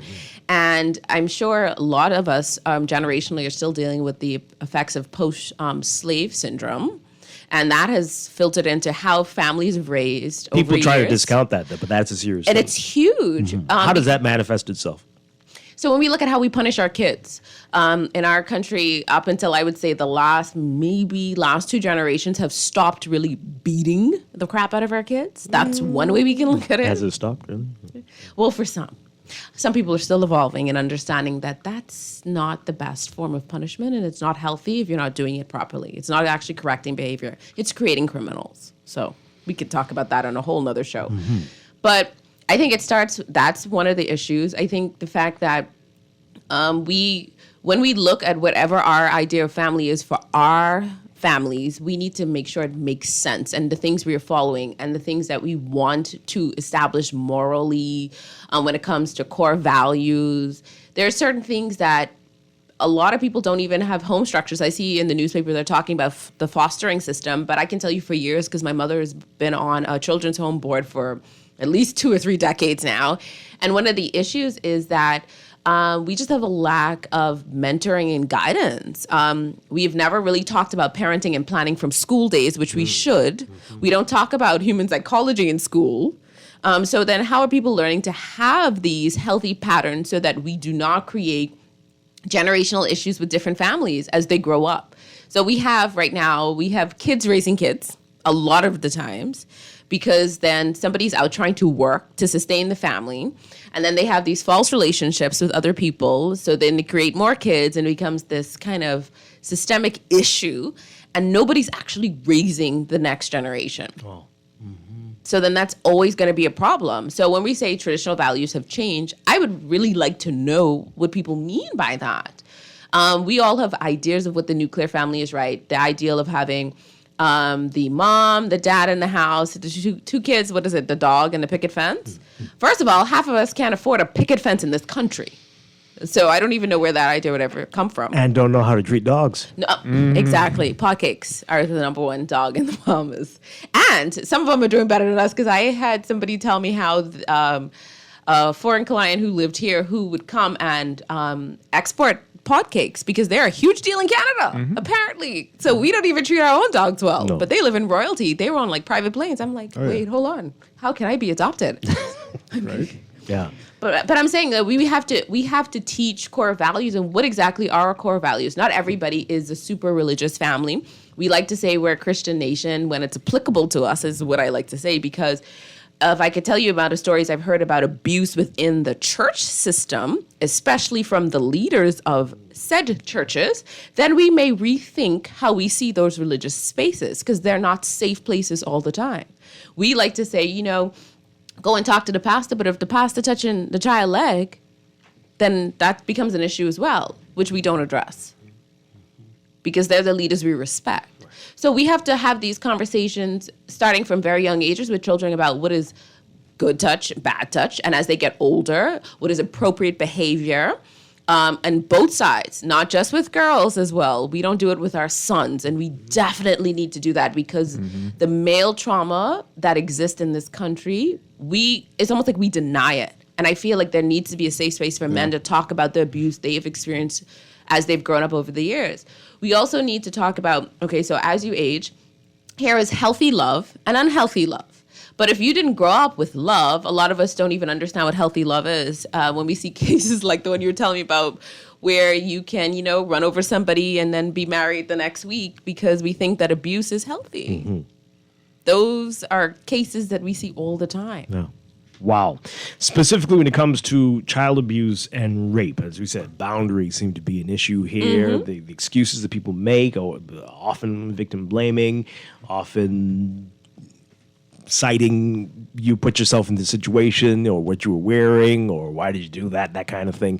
But also people believe they're entitled to this. As somebody texted in to say that, but if you're dating and I buy you this and I buy you that, well, you got to do something for me. That is sickness right there, because if being and interacting with another human and you decided, that was a choice, you decided that you wanted to buy them something, they're not entitled to respond to that with any type of physical contact, any type of interaction. They might not even want to call you afterwards. And that's the thing you have to go into when you understand what dating is. Dating is the possibility that we may like each other when we interact, and we may not. And so whatever I do for you has to be of my own free will, because I may not get another opportunity to do this, because we just may not be compatible, we may not align, and that does not make you entitled to anything. Because if that's the case, then we're saying that the idea of a human's body is susceptible to whatever I buy for you. So we're just straight out prostituting people across this country now, both male and female. No, that's been happening. It's been happening. A sensible person couldn't have texted that, so I don't know why. I mean, well, sensible is a relative term, right? But I mean, I don't think that's an uncommon view. It's not an uncommon view, but then it makes me question, what are we teaching as fundamental core values when it comes to just respect of another human in their personal space?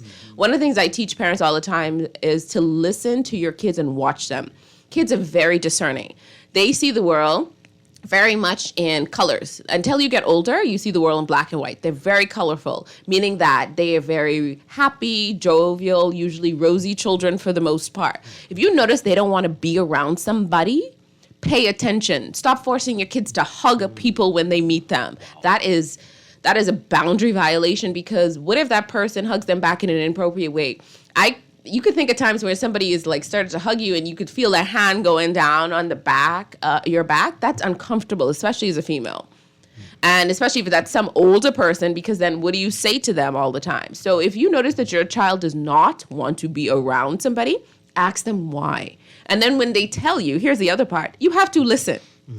Because the other thing is we live in denial. We don't want to think that our friend who's supposed to be this good person, or our pastor or our minister or even our doctor could be somebody doing something inappropriate to our child. And then our abuse laws really need to be rewritten, because the punishment for the crime does not justify it at all, because now the person has to live with that years of trauma. We need to make sure we teach law enforcement how to handle people with care, because the cases I have of how law enforcement responds to victims of crimes, it is astounding to me that they don't have some sensitivity training. Because if I go in there to tell you that I'm dealing with this situation and your first response to me is, you need to bring me proof. So you're trying to tell me that the person needs to prove that they were assaulted for you to take the case on? And I get it. We have had history of people making false claims, but I thought that was what a detective does, right? They go and investigate. Isn't that what they go for training? What would the proof look like?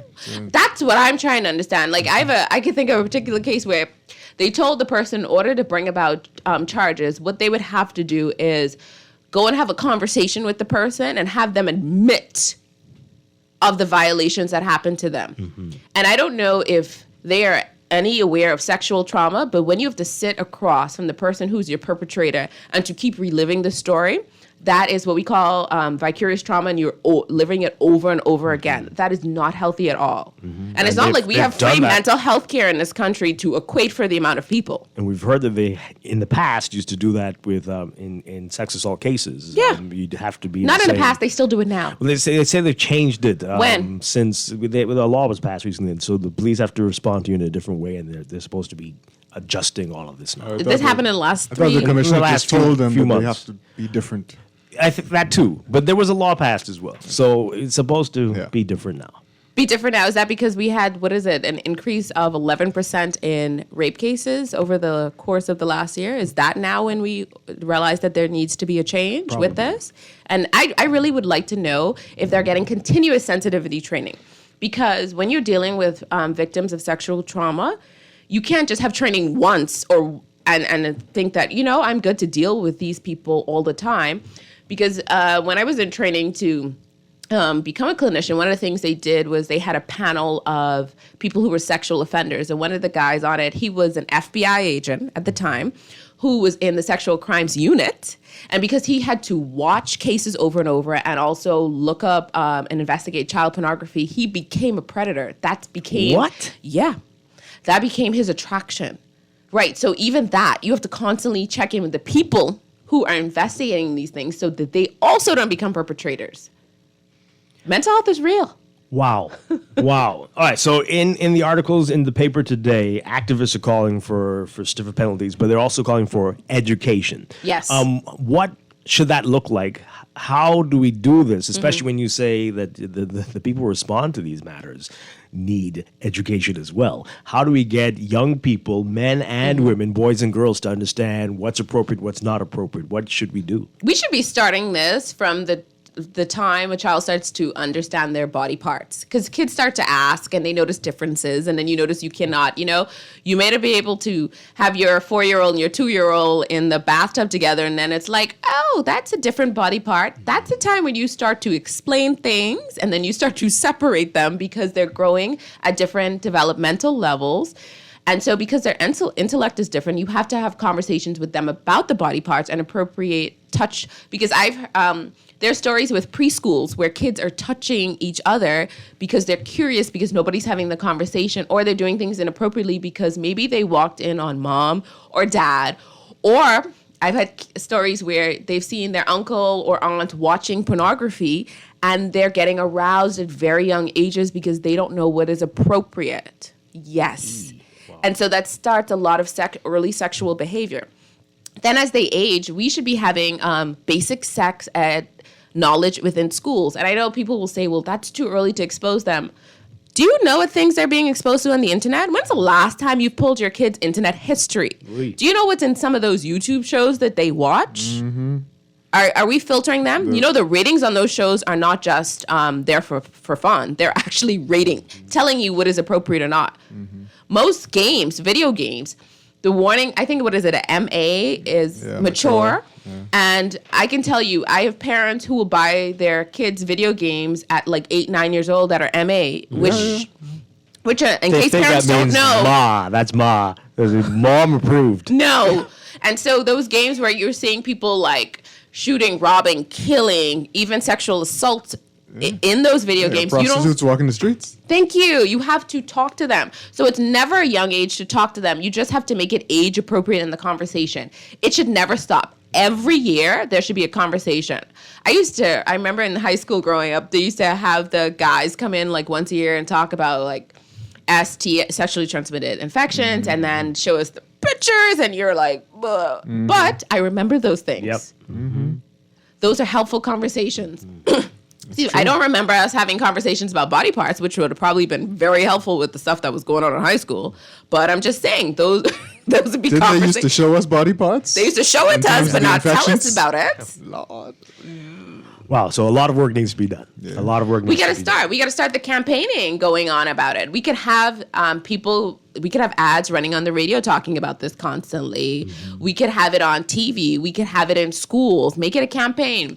I mean, we have units for this. What are they doing? Do they have funding? Are they spending the funding on the things for the unit? You know, all these legitimate questions. But okay, so but we, I mean, is that going to be enough? Somebody said we figured out from the producer what this was about, but a texter said that a crazy comment was made by a host, but apparently it was a caller.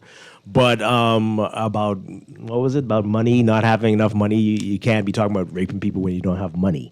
The silly things that are said when you talk with your coworkers, when you talk with your friends, the ridiculous things that people say. How do you reach that person though? Will it even if you try to reach them at a young age, when they get on the playground, when they get into the bars, the stuff that's said, that's endorsed, that's sanctioned. We were talking about this. If you're a young guy, a preteen or a teenager, and an older woman abuses you, I mean, you looked at as a hero, right? What you complaining about, right? And so many men in our country have been raped. They just don't even understand. The definition of rape is when you're underage within the country's limitations and an older person has sexual relations with you, that's considered rape. So most men in our country have lost their virginity as a state of rape, not a healthy sexual relationship at all.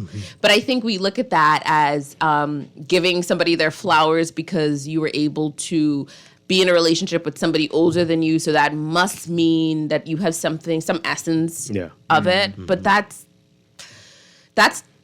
oh my God, that's the beginning of sexual trauma, because you don't know what's appropriate behavior. Right. You don't know your body parts well enough to know and be around conversations to say, you know what? I don't want to be around these people who think that this is cool. And so you have to have enough self-confidence, self-esteem, and that has to been ingrained in you. And it starts at the home. We really do need to make sure we have healthy home structures. There are a lot of people who do not have healthy home structures. And I'm talking about even if you don't live in the same house with both of your parents, that both of your parents are involved in your life and having conversations with you, teaching you and taking you to see things that are appropriate for your level. Because even when you go into those bars when you get older, there are times where I tell my friends, yeah, this ain't for me, I'm leaving. Yeah. Because of the values that I had growing up and I still have now. So you don't unlearn those things because of people. Well, you know, that's a slogan in the Bahamas. That happened to me and I'm fine. So get over it. Yeah, and that's probably why you need therapy if you say stuff like that.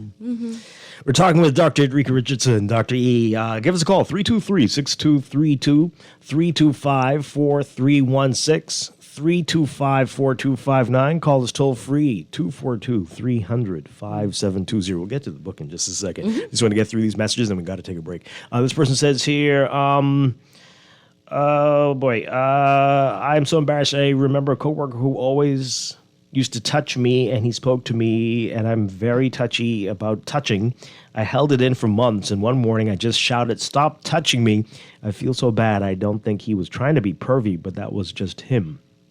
See, that's pay attention. Body language. If some people are very touchy-feely people, and they're because they like physical touch, right? And that's their love language. There's nothing wrong with that. But you need to read the room. That's human 101. Read the room. See if that person is okay engaging in a hug or engaging in, like, you know, people who talk with their hands. Like, I talk with my hands a lot of times, but I don't try to touch people and talk with my hands. So, and that's so uncomfortable because at work and you know, some people aren't being appropriate, but they just touch you too much. Look at the person. Look at their facial expressions. Are they giving like that is welcoming or not?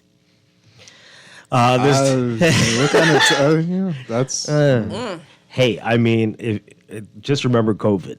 Just don't touch anybody. Just don't touch, right? Yeah. Just think about that. Nobody. I'm with that. Right? I'm still okay with that. Yeah. Yes. Yeah. Anyway, there's also a study on the trauma inflicted on Facebook employees who have to monitor and filter pornographic or abusive content. Really, be careful with little eyes. What you see, Netflix is a big one. I'm very careful about what I watch, even the scrolling. Exposure breaks down barriers, the bad that need to be removed and the good ones that should never be shifted. And then they mentioned Puff Daddy. For some reason, Puff Daddy had all his barriers removed. What? I don't know what that means. Okay. Dr. E, always makes these sweeping generalizations. Everything is rape in her mind. What now? How did I say that? Oh, boy. That's just one of those people.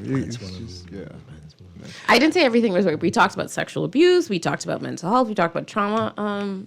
Okay. But plenty things are more rape than you think, right? And that we're not willing to admit. Exactly. Why aren't we willing to admit that when somebody's underage and somebody's over the consenting age, that is inappropriate? And according to our law, if we just leave and look at the law says that is not okay and you can go to jail. Wow. Loving this frank conversation this morning. Hope that the laws regarding sexual offenses against adults and children are treated with the respect and diligence deserved. And congratulations to you, Dr. E. Thank you. Let's take this call really quickly and then we'll go to the break. Good morning, caller. You are on the air. Good morning, Dwight. And good morning, Dr. Yes, good morning. Yeah, and Dr. E. Listen, I think another portion of this thing is street harassment. I'm a grown man, and my pet peeve is, especially when I'm with my wife, is people just shouting out comments like it's normal. You know, certain parts of the states, I think that, you know, it's called street harassment.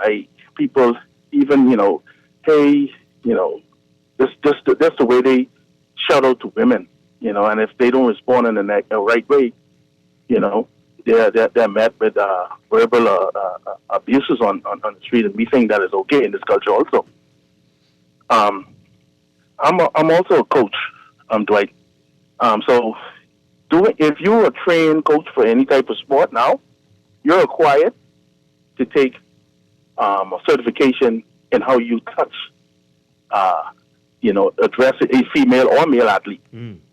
You know, because I think that's a part of it. You have coaches in a lot of these high schools, you know, because we feel that when we're demonstrating or we're showing a young person to do a certain movement or whatever, it's sometimes it's not okay for you just to touch without asking permission or let them know, hey, I'm about to do this or I'm about to do that, and I'm about to put my hand here, you know, just to demonstrate, and you do it.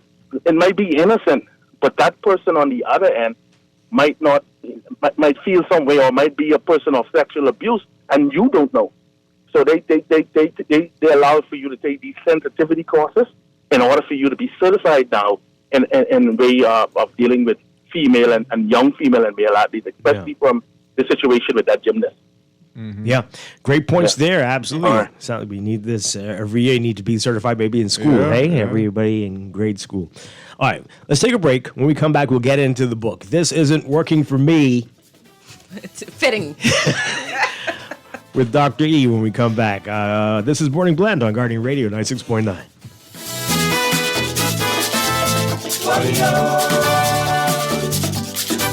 It was a long time ago.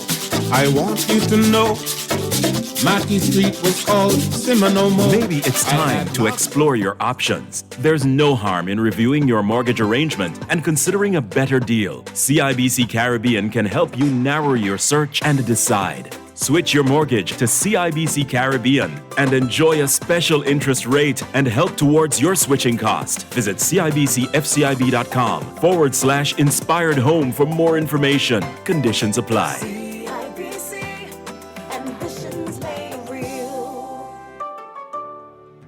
In 2023, over 9 million visitors came to the Bahamas. This year, we plan on shattering that record. That's why tourism is everyone's business.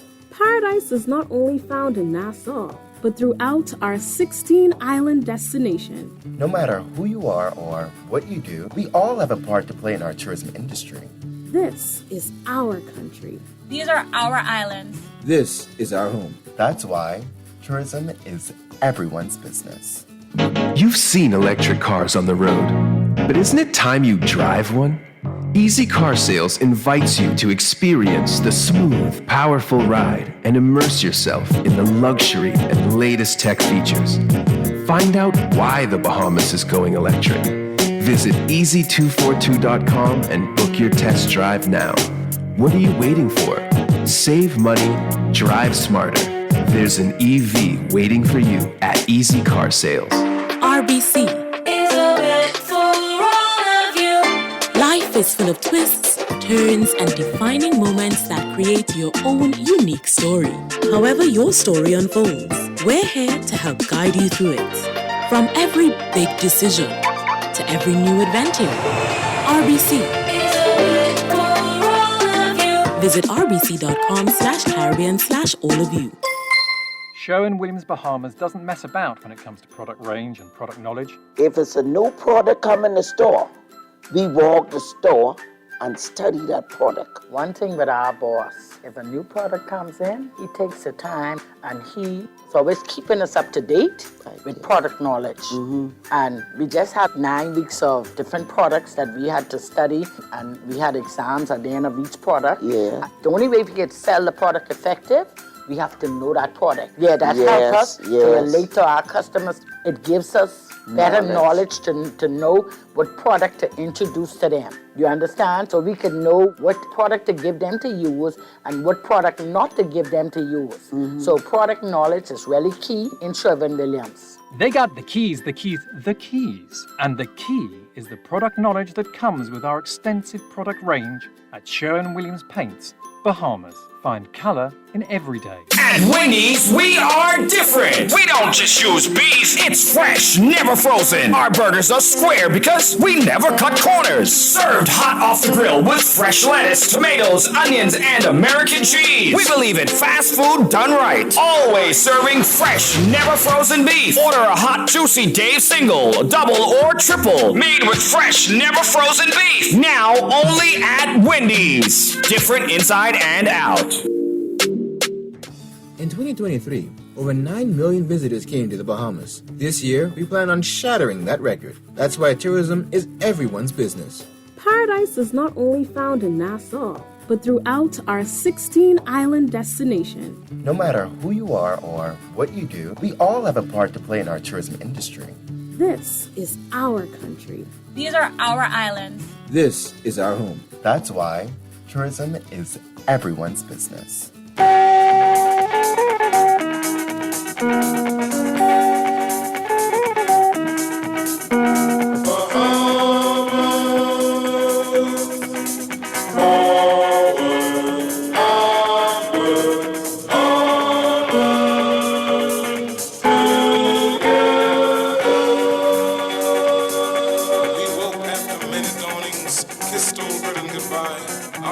And we are back with Morning Blend on Guardian Radio 96.9. Dwight Strong along with Chester Robards. We're talking with Dr. E, Dr. Erika Richardson, about the new book, This Isn't Working For Me, a practical guide for making every relationship in your life more fulfilling, authentic, and intentional. All right, so how did this come about? Believe it or not, it came about a few years ago. I woke up in the middle of the night. That's why I always tell people keep pen and paper by your bed or keep your phone handy for that purpose. And I had envisioned a book. I wrote out the whole thing, and then I got busy. Life started happening, COVID with all the cases and stuff.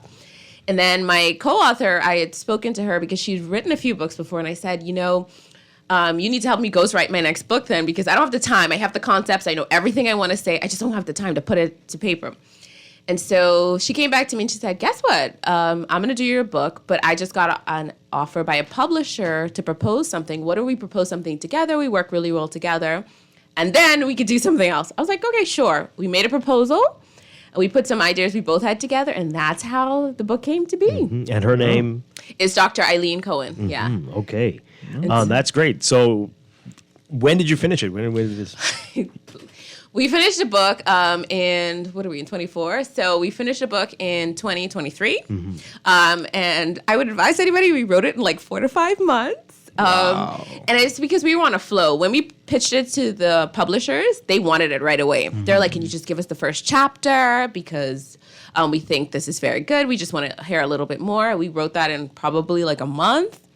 And they were like, oh, we want this. How soon can you get this back to us? And so we were like, okay.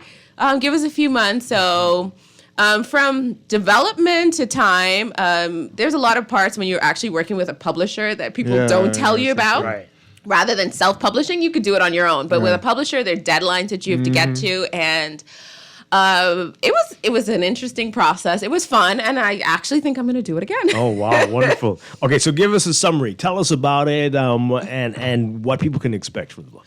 So the book is about every relationship in our lives. We've taught our whole lives how to have relationships, but when did we actually learn to do that? Like, when did somebody teach you how to be in a relationship with your mother or your father or even your friends, your siblings, or how to have healthy relationships with your partner as you get older? And so it's about understanding the first relationship is one with yourself and learning and understanding who you are, the things that come with you, because you don't leave everything as you just enter new relationship spaces. You carry those from one relationship to another. And then in addition to that, how to then, once you learn those things about yourself, then how to go out and have healthy relationships so that you can be successful. And if you can't have a relationship with yourself, then you definitely can't have a relationship with your parents, your siblings, or even decide to have a family or have an intimate relationship. Mm-hmm. And so that's what it's all about, learning the steps to do that so that you don't have to say anymore, this really ain't working for me. You could actually be healthy and say, you know what, I can do this. Mm-hmm. I'm still growing and processing, but I know how to do this. I can get through this conflict. I can communicate with this person. I know to show love. I know to explain the fact that you're triggering me and I need to put this boundary in place. Mm-hmm. All of that is in the book. How long does that process take?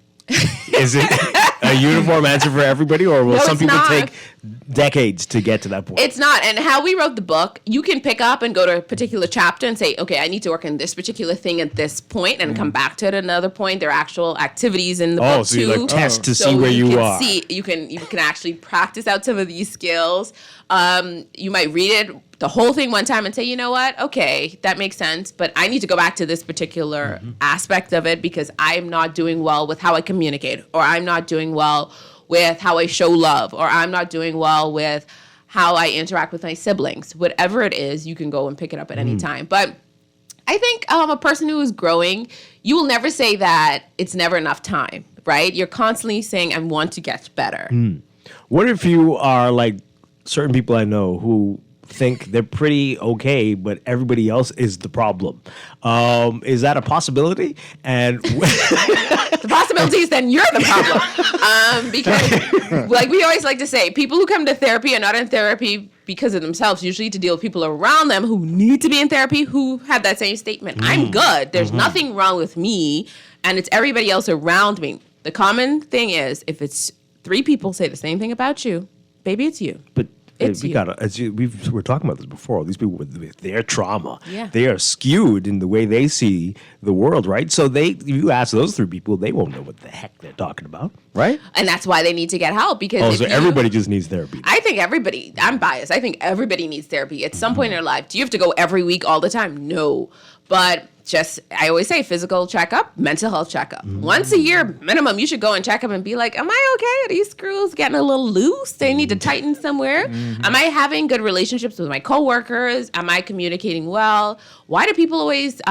look at me with a side eye when I speak? All of those things are reason to get a check. Just a check. Maybe you just... Now, is it meant to be like an easy read? I see you talk about the science of relationships. It is meant to be an easy read. We wrote the book so that anybody could pick it up and give you basic information. So what we did first in the book is explain how things came to be so that you can get an idea of why you may be the way you are first. Right. Talking from a scientific perspective, but not a boring one, right? We pointing it specifically to relationships because we all want to be in some form of a relationship. Some of us don't understand our relationship with food. Some of us don't understand our relationship with how we spend money. Like you just pointed at me. Why did you do that? I did not. What was that hand gesture? I talk with my hands. And so it's a very easy read. Anybody can be able to pick it up once you have a basic... I'm trying to put this nice. Once you've reached the educational level for reading, you should be able to go through this book. And it's on audio, so if you can't read, you can listen to it too. Okay. So you mentioned relationship with food. Do you talk about those kinds of things? Well, when you think about, remember the book is about talking about any type of relationship. Right. So you can apply the information you have in there with your relationship with food, or your relationship with money, or your relationship with whatever that thing is you hold on to. Alcohol. A lot of us in this country have a poor relationship with alcohol. So we just want to make every relationship in your life better. How did that relationship come to be? Right in front of our guest from Bristol coming up next. But there's lines and things to write. Make your notes. Because as you go through a book like that, you might find something helpful or some code in there that sticks with you, and you want to be able to apply it later in your life.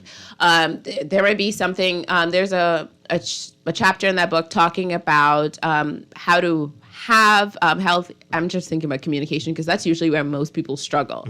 And so we talk about parts to healthy communication and how to get through disagreements and how to have healthy conflict. A lot of us avoid conflict in communication because we think it's an argument. But there's a difference between disagreements and arguments, and you have to learn how to get through that. One of the things I love that we talk about in the book is collaboration versus compromise. Most people, when they're in a relationship, will compromise. And when you do compromise, you build resentment. People don't understand that. When you collaborate, you don't feel like you're giving anything up. You feel like it's a choice, and you feel at the end of the day, it's something we both got something out of the end of the deal. So when people go around and say, well, I compromise so that you can do this. Ooh, baby, that's resentment building. Yeah. And that'll always come back. Eh? Triggering. Right. All right. So you got a big event coming up. Yes. So on Friday, I'm having the book launch. I'm calling it the book launch party because it's more about everyone coming. You can come out, buy a book, grab, interact with me, network. Hopefully, people have asked me for years to mix and mingle, sing some singles. So if you're single, or have a single friend, bring somebody.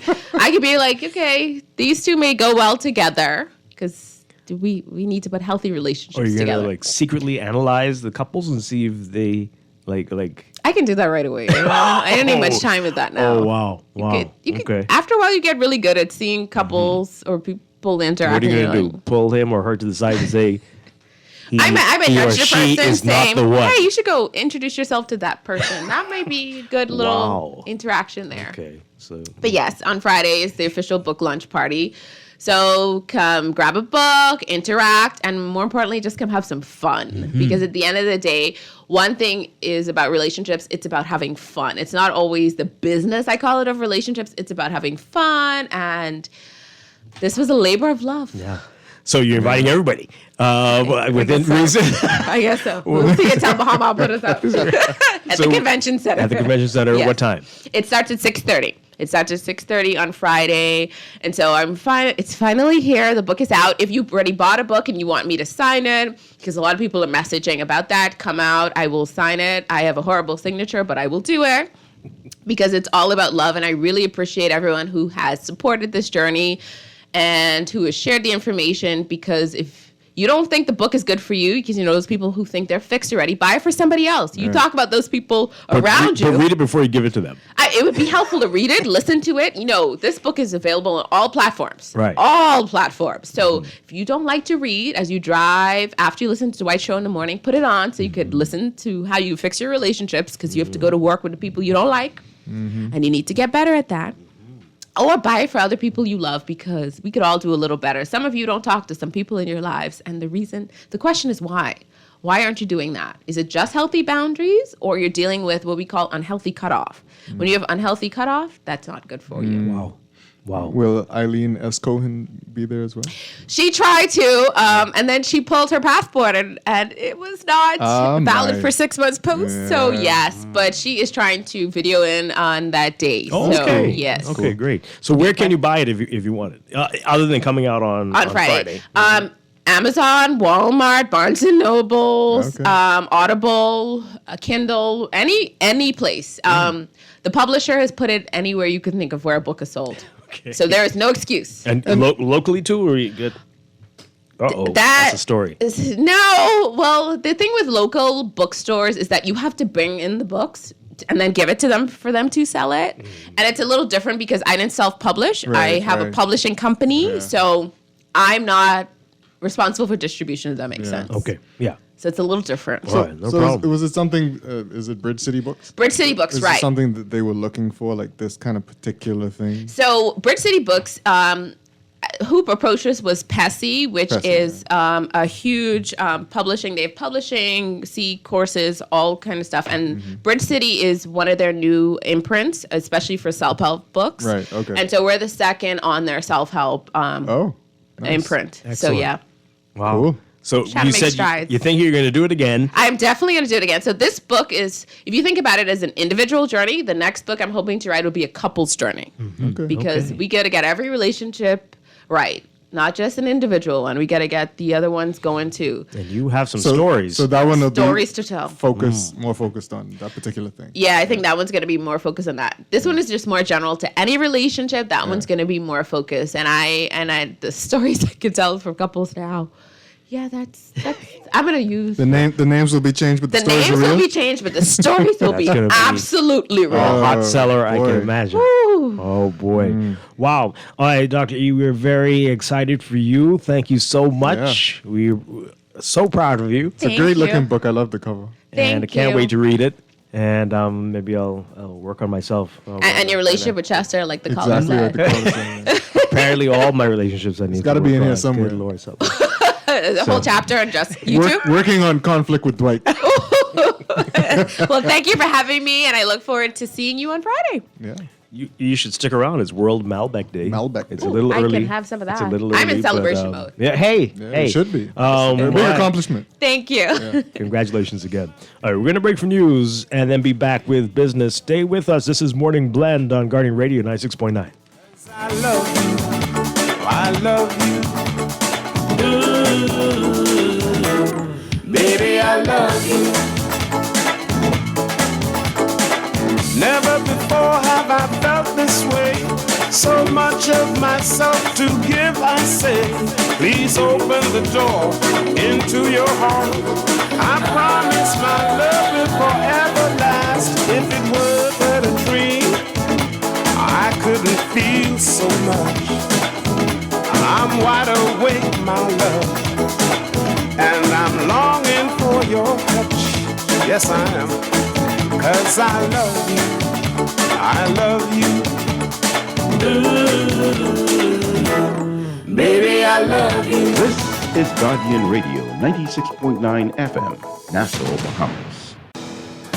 The views and opinions of the host and guests are their own and do not necessarily reflect the position of the management and staff of Guardian Network. Wake up, it's a new day. Wake up, it's a new day.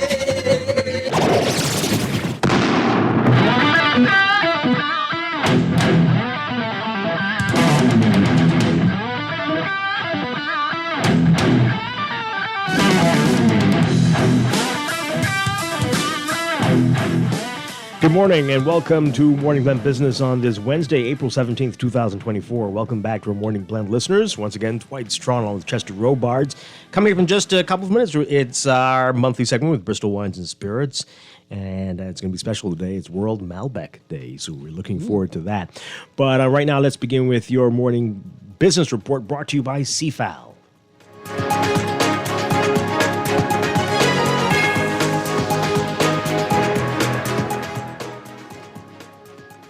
The Trinidad and Tobago Manufacturers Association led 15 companies to the Bahamas to engage in a trade mission to see if the two CARICOM nations can increase the already $20 million in annual trade that currently exists.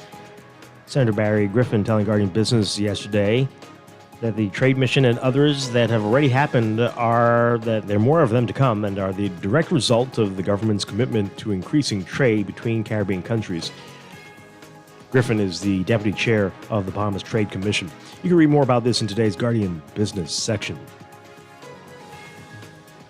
Sandals Royal Bahamian Resort holding a mini job fair to beef up its staffing levels, hiring close to 100 people as it prepares for a busy period for the rest of the year. General Manager Kevin Clark speaking to Guardian Business on the sidelines of an appreciation dinner for the resort's Bahamian entertainers, saying the group of new hires is now going through their orientation process. Bahamas Insurance Association President Julian Roll says that the insurance industry is prepared for this year's hurricane season, which is projected to be the busiest on record. Roll, Managing Director of BAF Global Group and Group Chief Financial Officer with responsibilities for all non-life insurance business, telling Guardian Business that the insurance industry is prepared for catastrophes during the devastation of Hurricane Dorian in 2019. Insurance companies were taken aback by the enormity of the damage, with payouts in the Bahamas topping $3 billion. Many reinsurers were concerned after Dorian, with some questioning the viability of covering the Bahamas after such catastrophic losses. Doctors Hospital is eyeing Eleuthera for expansion and is conducting market research to see how it can best support the healthcare providers already on the island. Doctors Hospital's Chief Financial Officer Dennis DeVoe telling Guardian Business that the healthcare facility is utilizing its Eagle strategy for expansion, aiming for full healthcare coverage for Exuma, Abaco, Grand Bahama, Long Island, and Eleuthera as the core of that strategy. Doctors Hospital is currently building a new hospital in Grand Bahama, in addition to expanding its New Providence operations on Blake Road. And the proposed $30 million Kings Court Hotel on West Bay Street has been given approval by Town Planning Committee on the condition that its side setbacks are increased by 15 feet. A side setback is the distance a development or a specified portion of a development must be set back from a side lot line. Developer and owner of Bahama Grill on West Bay Street, Eric Gibson Jr., telling Guardian Business that the increase in the setbacks will make him go back to the drawing board to redesign a significant portion of the hotel so that it can remain a 120-room project. And overseas, Tesla will ask shareholders to reinstate a $56 billion compensation package for CEO Elon Musk that was rejected by a judge in Delaware this year, and to move the electric car maker's corporate home from Delaware to Texas. In a filing with federal regulators early today, the company said it would ask shareholders to vote on both issues during its annual meeting on June 13th. In January, Chancellor Kathleen St. Jude McCormick ruled that Musk is not entitled to a landmark compensation package awarded by Tesla's board of directors that is potentially worth about $55.8 billion over 10 years starting in 2018. 5 years ago, a Tesla shareholder lawsuit alleged that the pay package should be voided because it was dictated by Musk and was the product of sham negotiations with the directors who were not independent of him. In your Market Watch recapping trading on the BISX from Tuesday, your market movers, Bahamas First Holdings moving 115,000 shares, closing unchanged at 220. Commonwealth Bank moving 225 shares, unchanged at 532. Galena Holdings moving 1,100 shares, up 19 cents, closing at 1120. Focall moving 1,260 shares, down 41 cents to 415. Consolidated Water closing at 480, down 6 cents. And Emira Incorporated closing at 826 unchanged. At your Market Watch, the BISX All-Share Index closing at 2,891.79, down 0.28. And And that's your morning business report brought to you by CFAL, growing wealth for future generations. We'll take a break and be back with Morning Blend Business after these messages here on Guardian Radio 96.9.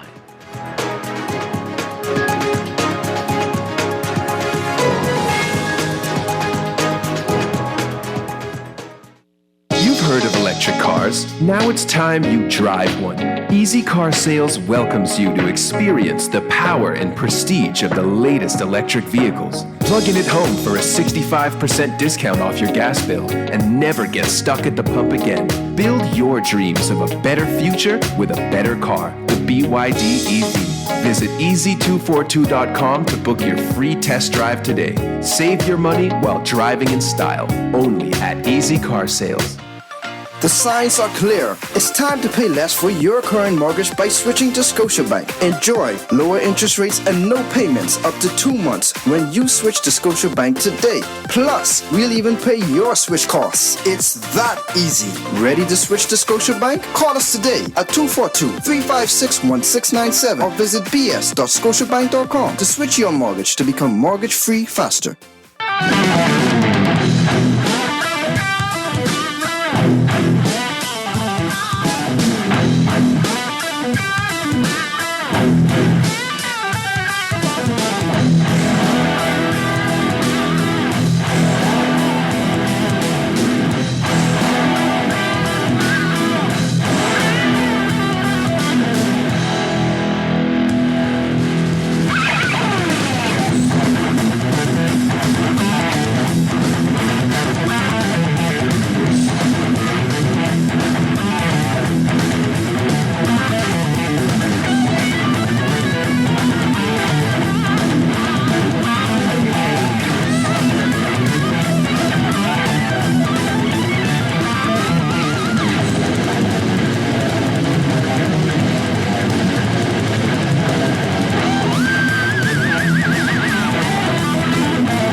And we are back with Morning Blend Business on Guardian Radio 96.9. Dwight, Strachan with Chester Robards and Bristol Wines and Spirits with us this morning. We've got Kyle Stubbs and Zena Williams. Welcome back. Great to have you with us. Good morning. Always a pleasure. Yeah. I feel like I saw you just last week Wednesday. Were we? Oh, yeah. We were celebrating. Yeah. Thank you again. Thank you again. Around here at the Guardian. You should come every week.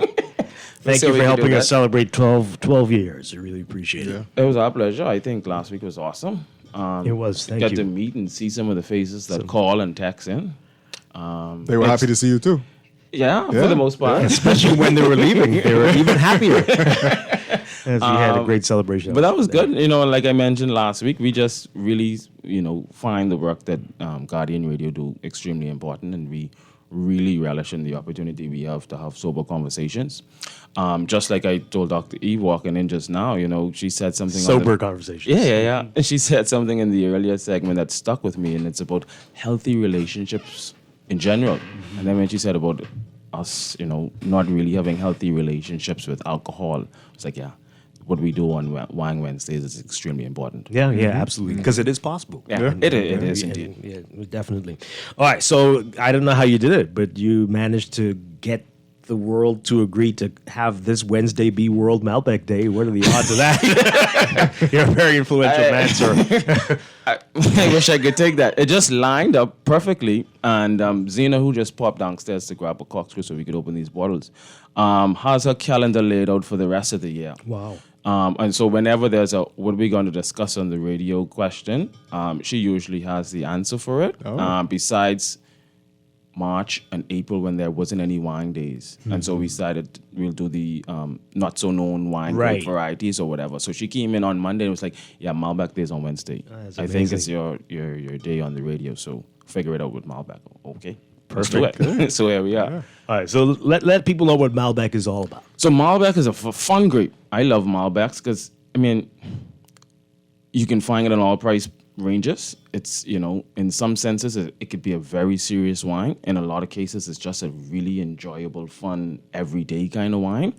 And then some of the characteristics in it is what we like here in the Bahamas, a little bit of a medium to full-bodied wine, deep color, good fruit character. And then there's some things that happen inside the soil and the aging inside Argentina, where the majority of 100% Malbecs come from these days, where we get a little bit of smokiness kind of thing. And so when we look at, culture and cuisine inside Argentina and what they do, it's everything off of the grill. Yeah. Or the barbecue kind of thing. And it's the same thing for us. We're warming up into the spring and the summer. Who hasn't had their barbecue lit already will be lighting their grill, heading into Labor Day and Independence and so on.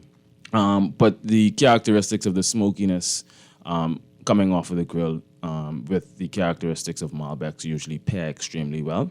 But it's a relaxed, usually balanced wine where you can taste the alcohol, you can taste the fruit character, you can taste the tannin, you can taste the acid, but nothing really offends you. It isn't like it's a light Pinot Noir where we know we expect a higher acid. It isn't like it's a big, heavy Cab or Shiraz where we know we expect a little bit more of an aggressive tannin structure. Everything is there, but it's usually in a balanced, enjoyable format. Yeah. Now, has Argentina made it a point to tie the Malbec to their culture of grilling meat? Yeah, most definitely. I'm gonna say they're crazy. So I was in Argentina 2 years ago, and it was just insane to see, the nightlife, the day life, and everything revolves around fresh meat and Malbecs. But of course, Malbec ended up in Argentina, coming from France. So it did come from France. It did come from France, in the Cahors region there, where it's usually blended, right? But when it came across to Argentina, they kind of realized the sense of place, the terroir, the climatic conditions, really allowed them to show the true essence of Malbec by itself. And so when we see 100% Malbecs, or when we expect to see 100% Malbecs and good ones, they'll be from Argentina, usually from the Mendoza region. It has a couple of smaller appellations in between. And then we can get as serious with Malbecs as we can with other wines. Like we always talk when I speak about Burgundy, elevation on mountains and sun exposure.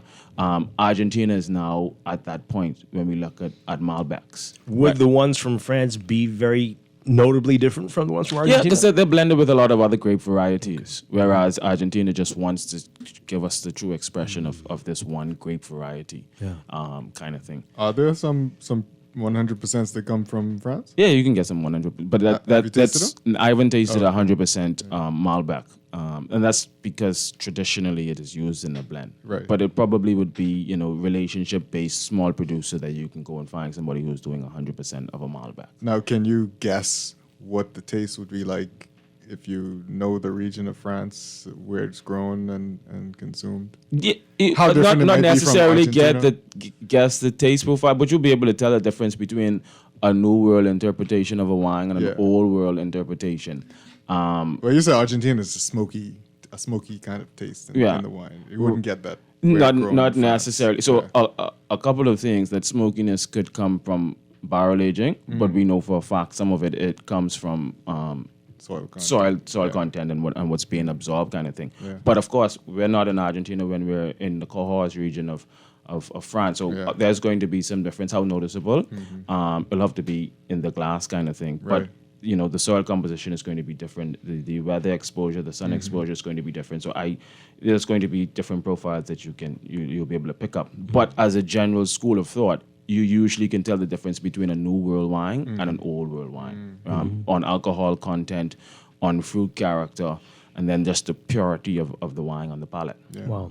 So Bahamians and Malbec, what are we seeing now? Do people seem to know what it is? Do people like it? What are you seeing? This Malbec is growing, interestingly enough for us, but we kind of got introduced to Malbec on the sweeter side of things. So the majority of sweet wines that have been introduced to us, especially that comes from Argentina, has this Malbec and a manipulation of the Malbec. And that's whether stopping the fermentation process to leave sugar in the back end or adding some extra sweetness kind of thing. Wow. So Bahamians know Malbec. They just didn't know that they were drinking Malbec. It was a Malbec. Right. So when we had 35,000 cases of Juvento Sweet Red in our market, we were all consuming Malbecs on the sweet side. Wow. Right?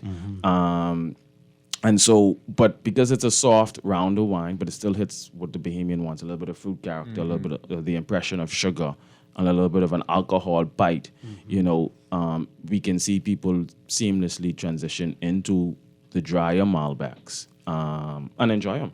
Yeah. Have they slowed down on that sweet wine stuff? They have? I don't know.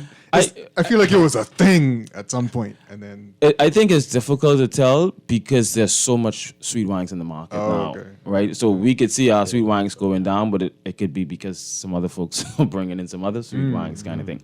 But in terms of our clientele, who I would have seen drinking the softer wines or the sweeter wines, they're open and enjoying some of the drier wines. Right? Have we stopped them from mixing cranberry juice? We do, and I was at Four Seasons yesterday, and I told him, it's like, I'm a shy guy, so I really intently wanted to go and get some other folks up to level 3 and level 4, but I'm not shy anymore when I tell these folks, no, we're not going to do that, and you're not going to do that, and we're elevating the consumer base, so they're going to come in here and tell you not to do that. Yeah. It still happens, but we're just trying to develop an army of folks who are saying, well, we don't do that. Yeah. I can suggest a softer wine or a rounder wine or something with a little bit more sweetness to it. Yeah. Well, Now, I want to be honest, because Kenneth at Bacardi does an amazing job with putting wine in cocktails, right? Yes. In cocktails, right? But that's proper measurement and looking for the balance of sweetness and tartness in a cocktail kind of thing. But when we're just adding juice to a wine, no. We're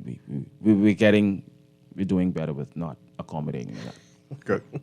I don't want to get in any problems on the radio. All right, so Tori's sending us a message. Oh, there you go. He says, You out of class? He's in his class listening. He says, save me a glass of Malbec. Why is he in his class listening? Oh, boy. Don't get in trouble, Tori. If I was there, I would have had my corkscrew ready. Okay. Well, there you go. Shade from class. I'll take that. Right? It's like going to church without the Bible. You need it. I came up there with 3 bottles of wine, 4 glasses, and no corkscrew. I'll take it, Tori. I'll take it. All right. So what do we have this morning? 3 beautiful looking bottles. Right. There. So we're going to start with one that's been in our market for a very long time, Punto Final. A lot of folks have been enjoying it. This is their reserve. And we're going to crack into it. And just as we crack into it, I'll tell us a little bit of factual information that they tell us. And so we see if we're picking those up wine-wise. Zena's in a splendid mood today. Yeah, I don't. Zena, you didn't say good morning to the people yet. Good morning. I was procuring the corkscrew. Yes. Good to see you. You recovered from last week, and you had a very interesting day here celebrating with us. Yes, we had a good time. We had a lot of wine samples. Yes. All right. So we're looking forward to this. Again, run through the characteristics of Malbec, Kyle. Dark fruit character, medium to full body in terms of what we feel texture-wise, right? A relaxed but enjoyable tannin, so we'll feel a little bit of grip on the gun, but nothing on the gum. Nothing too offensive. Usually a medium finish, so you might pucker once or twice before it goes, but it's usually enjoyable from front to back. We're looking to make sure we can get the elements of acid. That's what makes it a food-friendly wine. We're looking for the enjoyable fruit character, and then just our general impression. I'll give some facts after we speak about it. I was wondering why we only see 2 glasses here. No, Okay. Chester, expert knows. What do you smell? I'm getting some ripe fruit. Yeah. Yeah. It's a good nose. It's a easy nose. It's kind of black currant, blackberry. Yeah. And I do get the hint of smokiness in there. See what the taste is like. He's been imitating and learning from Kyle, eh? Impressive. All right, what's the name again for this one? This is Punto Final Reserve Malbec. Okay. like you said, it's everything's kind of neatly packaged. All the tastes, all the profiles. A little peppery. So that's what I'm just looking for is the factual information. So I'm getting the little spicy peppery, so that's just indicating that this would have had some oak interaction, but nothing that dominated. It isn't like it's full of vanilla or full of cedar, but it's just like a nice little peppery spice kind of thing. There is a nice smokiness with some dark fruit under the nose. It's not dry. It's not wet. And for those who, for the cranberry wine infused consumers, on a Malbec like this, just putting it in the fridge for 10 minutes before you enjoy it and bringing the temperature down will relax some of those unfavorable characters and allow the favorable characters to come through a little bit more. So that's a little bit more of the suggestions we make. If we were just to make sure that our red wines were being consumed at an enjoyable temperature, the unfavorable characters kind of get masked. I see this being poured at like a very mature dinner setting with properly grilled meat for real. Like a nice loin that's with grilled vegetables. Some nice asparagus coming off. Absolutely. That sounds wonderful. Okay. Yeah, very nice. So the three of these wines we're going to taste. This Punto Final is available in all of our Bristol stores, right? The next one we're going to Before you go on, Zena, how much is this one? This one is just $14 a bottle. So, Really? Okay. a good bottle to That's enjoy nice. with your friends. It's nice. That's good. That's really good. You're Tastes a little pricier You're than like that. Bob Barker when you Zena, tell them what they got for them. We'll get some sound effects. But yeah. We'll get some price right sound effects for next. All right. Yeah, it tastes pricier than it is. So we were saying blackberries, right? Plum, just looking at some of the tasting notes here. They call it ruby in color, lively mouthfeel. We could agree to that. There's a nice, enjoyable velvet texture. Yes. Right? That's the word they use to describe Malbec. Velvet in terms of how it feels on the palate. With a little bit of vanilla and spice notes from 6 months of aging. Okay, excellent. That's not bad at all.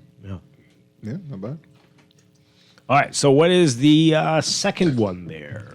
And if you have any questions about Malbec, folks, or any questions for Kyle and Zena, give us a call, 323-6232, 325-4316, 325-4259, toll free, 242-300-5720. Tweet us, Facebook us, or text us, 422-4796. I'm reminded that when people taste wine in certain settings, they spit it out. Why is that again? So, tasting wise. So, Zena we have a Patrick who took care of you in Napa Valley. Yes. He's in our market right now doing some running around, and he did a retail and customer service tasting for us yesterday. And Zena was sitting on the side of me, and I was just tasting and spitting out, and she's like, why? And she's like, but I know, but why? It's like, well, it's a full day of tasting, right? So we leave from here, we go to Old Fort Bay, and then we go to Wild Time, and then we're at Four Seasons, and if I don't, exactly, yeah. Gonna be I get a too mom much fun and a 4-year-old to go home to like that. It's problematic. So it's to make certain, because we're professional at what we're doing. Yes. So once we consume, it starts to alter our body, right? And so by just tasting and discarding, we're getting 95 to 98% of the impression of the wine without actually consuming it. When we do taste, even though when we're discarding, we still will allow a little bit to go down kind of thing, just to get that feel of the finish. Right? Because in the mouth, we can tell if it's a medium body, if it's a light body. We can tell which food flavors we're getting. We can tell if it's high in acid and high in alcohol or vice versa, which are the things we're doing now. So that's not necessarily we need to consume. But in those professional settings where you would be tasting and going back to the computer and doing some more work and then going to a restaurant setting for a roll call and whatever else, then you're discarding, right? Tori's going to have a story to tell in a couple of weeks' time when he tastes 100 wines in 2 days. What? Like you can't consume. You just can't. Literally, consume. You'll be tasting quite a bit of wines. They all will. We have 6 Bahamians who are doing level 3. They all be the first week of May, tasting and then examining. But again, this reminds you that this is not just about getting smashed. No, every time you put some wine in a glass. It's far from it. Now, I'll be honest with you. Yesterday, out of the wines we tasted, all were fantastic, but one really stood out. And so when I got to that glass, I was like, but I ain't gonna spit this out. I'm gonna enjoy this and pace myself for the rest of the day, kind of thing. But that's the only way you can do it. Again, it's a professional. It's a profession. It's a serious job. It's a career. And so I'm not certain my parents would be okay if I was around here drunk every day. Exactly. Just using work Your as your an doctor excuse. either. Yeah, it. More importantly, right? The doctor too. So that's why we discard. Again, I still have Patrick with me. Who knows how much wines we'll end up tasting today. Tell Patrick I say what's up. Will do indeed. And thank you for a good time. We were going to bring him today, but he usually comes down for 2 trips a year. One is, to check the temperature on the market in the middle of the season, and then he'll come down right at the beginning of the next season. So when he comes down in October or so, it's going to be about 4 or 5 days of some good stuff. So he'll end up on the radio with us then. Cool. All right. Before we get to the next one, let's take this call. A good morning, caller. You are on the air. Good morning, Dwight. Good morning, Chester. Good morning, the fine folks of Bristol Wines and Spirit. Good morning. Hi. Dwight, let me congratulate you on this aspect of, bringing this kind of show to the platform. Up until recently, some of us have turned into wine drinkers instead of hitting the heavy stuff. And I'm going to tell you right now, I just want to ask this curious question. In terms of blueberry or black currants and so on and so forth, I mean, my palate now has gravitated towards that for some reason, maybe because of growing up on the Ribena and all that stuff. And I want to know if there is any specific black currant or blackberry that is maybe at another level that some of us would enjoy, not for dinner or anything, but just casually. I tend to drink it slightly chilled and just enjoy it like after work, just to kick back, relax for a while. Is there one that can be recommended that Bristol carries? Yeah, so a couple of things. You were spot on with the Ribena and the blackcurrant, and I always tell folks that, when I was training in wine, folks would always talk about blackcurrant. That's something that I've rarely seen or was introduced to growing up. And then when I came back home, that scent and taste profile resembled that of sea grapes, right? And so whenever I get sea grape impression, or I can taste a little bit of Ribena in a wine, if I could use that phrase, I can pinpoint which grape variety it is, kind of thing. Now, I can tell you what usually packs a lot of those kind of characters are the red blends, right? And a very good go-to red blend for us right now is Submission Red Blend. And that's about $21 or $22. And it's an easy, enjoyable, but I tell you, if you have a bottle of Ribena on the side of Submission Red Blend, you say, okay, this is Ribena with a little bit of alcohol kind of thing.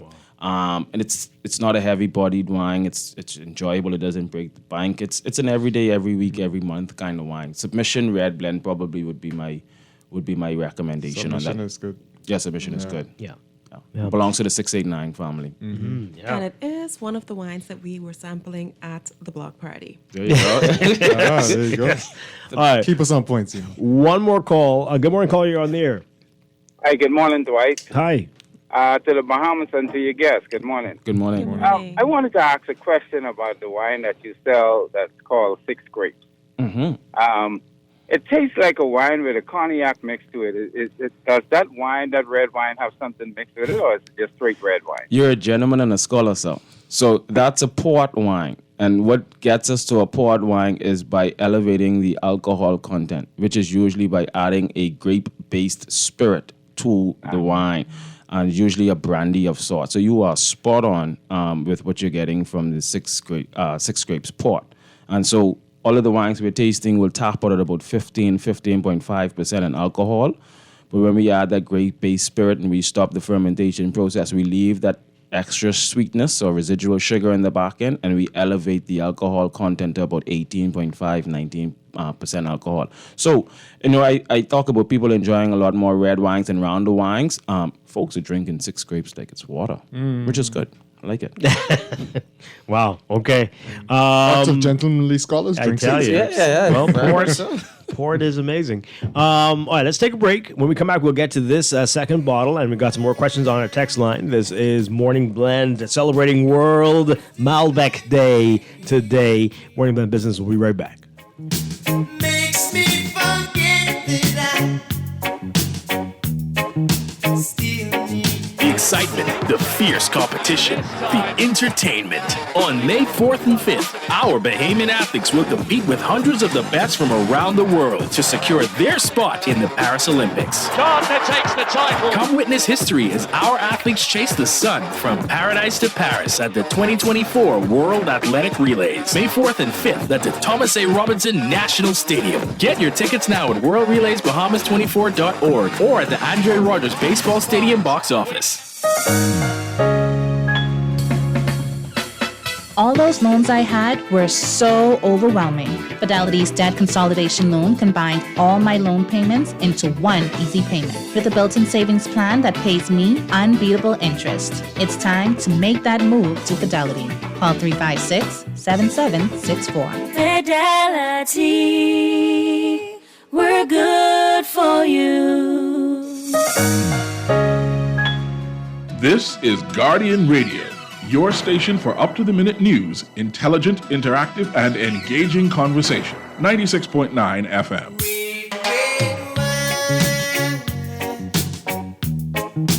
Goes to my head, makes me forget that We are back here with Morning Blend Business on Guardian Radio 96.9. Dwight Strachan with Chester Robards. It's our monthly segment with Bristol Wines and Spirits. Kyle Stubbs, Zena Williams. And it's World Malbec Day, so we're sampling Malbecs and learning more about Malbec. We got a second one here. It's called Felino. So what we have the pleasure of is working with some of these high-end restaurants and resorts who, their somms are well experienced and exposed and kind of know what they want. So this was a special request for an account. And we introduced it to a couple more accounts. And then we put it in the retail, and we just realized it's one of those brands that does well retail-wise and on-premise. But it's a fantastic Malbec, Felino. Just even based on the facial expressions when we put our face into the nose, it's a little bit more concentrated on all ends. Behind the mustiness, I can smell a little bit more of a riper fruit or sweeter fruit, but there is a musty, not offensive, but an interesting It complex. dissipated quickly, though. That's on the first. Again, that's why we want to stir our glass and invite some oxygen, release some of the unwanted, and allow the favorable stuff to be what it is that we smell and taste. Well, on that point, our producer's asking, how much time should you allow the wine to breathe? We did a whole segment on decanters a few months back. These are relatively young, within 2 to 3 years. So it's just a matter if we would have popped this at the beginning of the show, and now we're at the tasting segment, we would have been good. If it was a little bit more of a serious wine that's really tight and big and needs to let go of some stuff, we'll decant it or open the bottle and leave it on the table for an hour before we get to it, kind of thing. But this is literally just like pouring it in the glass and letting that mustiness go, and then you put your nose back, and then it's full of deep, aromas. So never just pour it in and start drinking. Yeah, Weekend Wines is made for that. You got something good. Yeah, Okay. yeah. All right. Opening up a wine allows it changes the profile. The lesser serious wines, you don't want to, I don't want to say waste your time, but, there's a small difference between pouring it right out of the bottle and putting it in time. But just to pick up on this mustiness, if we would open the bottle, that would release itself. And then we would have poured in the glass, we would have had all of the favorable experiences. But putting it in the glass dissipates, and now we're still enjoying the favorable stuff. This one's much more complex than that first one. And a little drier, too. Yeah, a bit drier. But still the same thing, though. It's silky in texture. Nothing, the fruit doesn't outperform the acid in the back. Yeah. kind of seems like it's a little bit of a lower alcohol content in this one. I don't know. But it like, is a little like bit more you complex. said at the beginning, it's even. Yeah. It's to be Yeah. enjoyed, and Yeah. you know, we all eat grilled food on the weekend, Mhm. you know, and some people don't discriminate who they get grilled food from, right? That's and true. so Malbec is the same thing. Is we want it all to be even keeled. Mhm. So you pick up a bottle of Malbec, it's going to be, I could taste the fruit. Yeah. Oh, the acid Yeah. is there. Oh, that's silky on the palate. Oh, that's enjoyable. What's the price point? Malbec is one of those too, but we don't have to break the bank. Excellent. Now, my colleague who got these wines for us yesterday gave me the incorrect wine. But we're still going to open this bottle and enjoy it. What? And, What's I'm- incorrect Still about from Mendoza too. It is from Is it a Malbec? So it is a Malbec. Okay, okay. No, the one that I wanted. Oh. Of course, you know, the conversations for me primarily is always price driven as well. Okay. Right? So I want folks to know who listen that you don't have to spend $100 to have a good, enjoyable bottle of wine. So I've always been shopping in that $30 to $40. So when I sent the message to her yesterday and she sent back the photos of the wine, I'm like, I'm certain that's a $60. Oh, then we must. Yeah. Oh, But that's well, then we'll okay. have to taste this And I'm one. like, That's okay. I'm out of my price point. But let's do it. Some So how people, much is some the people Felino? listen. So the Felino is $36, Okay. so it's That's right still where you within want the it. $30 to $40 range. There- You there- could pick up a bottle and take to Yeah. Yeah. a little It's- kid. There are That's some good. people listening. That's true. For them, 60 is 30. You know. Must be I nice. mean, in Must this be nice. economy, 60 really is the new 30. But for those, let me make sure I cover the cost of this Wow. bottle. For Okay. those who do enjoy nice Malbecs and looking for a happy hour, I will be at Premier Crew on Friday enjoying Malbecs. Join me. We'll have a nice Bremer. So you're but- celebrating Malbec on Friday? No, Or you're wanna- just saying? I just Or want to you make just sure gonna I do get that? some sales to cover the cost for of this this one. bottle. So I'm just asking the wine community to come out with me. Let's drink some All right. Malbec. What time are you going to be there? I'll be there from 5 until about 9. Okay. Is this one in Premier Crew or all the stores? So this one is these two. Okay, this one Punto Final is in all of our stores. Felino is in our wine centered stores. So you will find it in East Bay, Blake Road, and Premier Crew. Okay. This you will find Bramia inside Blake Road and Premier Crew. Okay. Yeah. Okay. So, the anticipation. I love that. Are we not going to open it?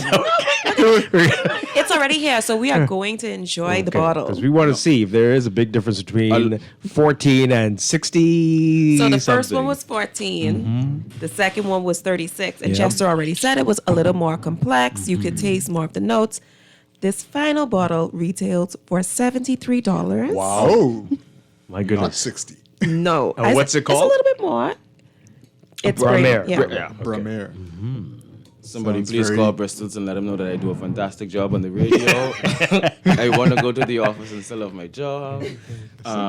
This is going to be awesome. This is my first time tasting this. Oh, really? Yeah. Okay. I'd All be right. privileged. So this is fantastic. What better way to celebrate World Malbec There Day, you right? go. Is this one- There you go. A brand new Malbec Is on that the top. cork dark And too? what will it mean if one prefers the more affordable ones? Or what does that say about your palate? Or what?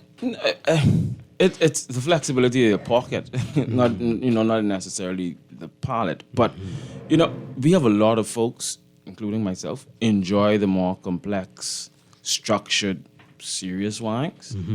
But a lot of time when you go and you talk to your financial consultant at the ATM machine, no, Kyle, not that one, this one. So it's usually a price-driven kind of thing. But we are getting a community of serious wine consumers together. Those from the affluential level to those who just want to drink and understand wine a little bit more. So as that community develops, then we get a little bit more serious with the wines that we pull out and we drink. Right. And we just started something with the London last month. Bring your own bottle kind of thing for the wine folks. Oh, okay. And so as soon as we get more than 12 people, then it'll be like, you got to bring 2 bottles. So you and a friend team up on the price points to make sure, nobody's still breaking the bank, but we're elevating what it is. And you we're can bring enjoying whatever it. you want? You bring whatever you Yeah. want. And we just, chat it up to corkage. make sure that, Zena's not bringing a Chardonnay because I'm bringing a Chardonnay. Right. You're not bringing a Pinot Noir because somebody else is bringing a Pinot Noir. For that night, you're the expert on your wine. And That's we- fun. And we taste and we talk and we figure it out. And whatever is not figured out, then I go home and do some homework and figure it out. All right, so we're running a little low on time, so let's see if we can see how this goes. See the color in So you can already tell by the color. Wow. what it looks you are about to fancy. experience That in is this glass. ruby, very ruby. Shiraz yeah. like in color. This is man. Ooh, delightful nose. See, y'all sounding. It smells like Christmas. Like, yeah. See, look at that. Money will make you see all these things, eh? It really does that smell what it is? smell special. That's different. That is different. Okay. All right. What are you smelling there, Mr. Nose, Chester Robards? Me, I'm smelling like it's like fruitcake. It's perfumey. Yeah, it's a very perfume, full aroma. Christmassy in terms of there's some spice, some spice to it. Yeah. Oh yeah, like not quite pine, but that's what I Is it kind of. pine? I almost got piney. Yeah. But yeah. Yeah, nice. Yeah, But I get in fruitcake. I'll taste Okay. it. All right. Here we go. 70. How much? 73. 73. Okay. Ooh, that's delightful. The spice is there. Definitely. Well, it's definitely spicy. different from the other two. Definitely different. And how far from the other two in terms of region would the brother We're all be? in Mendoza. All so in Mendoza yeah. still. It's, Okay. Yeah. It's a relative size there. I mean, there are still smaller, microclimates, we call it. Yeah. So not everywhere in Mendoza has the same level of sunshine or same amount of rain or lack thereof or whatever. But this is a serious Malbec. It is. This is a serious Malbec. It's enjoyable. This speaks to grilled food. Even drier than the one before Yeah, that. even in the Filino. But this Yeah. speaks to grilled food, Yeah, right? yeah. Like I'm just thinking, my pictures going through my mind, the open grills that they had on the stone and just Something juicy. That's very nice. This is not always do I think the most expensive one that we bring here is the best. Yeah, but this stands Yeah, out. that one definitely this definitely one, is unique. All right, so anything special? We have about 30 seconds. Anything special happening for World Malbec Day at Bristol? Man, you can pop in these 3 bottles. I will direct you to Premier Crew. We'll offer you a 20% discount on these 3 bottles today, just okay. today. I'll see what I could do for a 10% discount if you join me on Friday at happy hour. Okay. But today we'll do 20% on these 3 wines. Nice. That's the Felino, the Punto Final, and the Brammer. Beautiful. On the 2nd of May, we got 7 spots left for our Taste of Italy at La Caverna. Okay. 7 spots left. If I was you, I would email me at kyle.stubbs@bristol.bs at some point today to take one of those 7 last spots. It's going to be fantastic.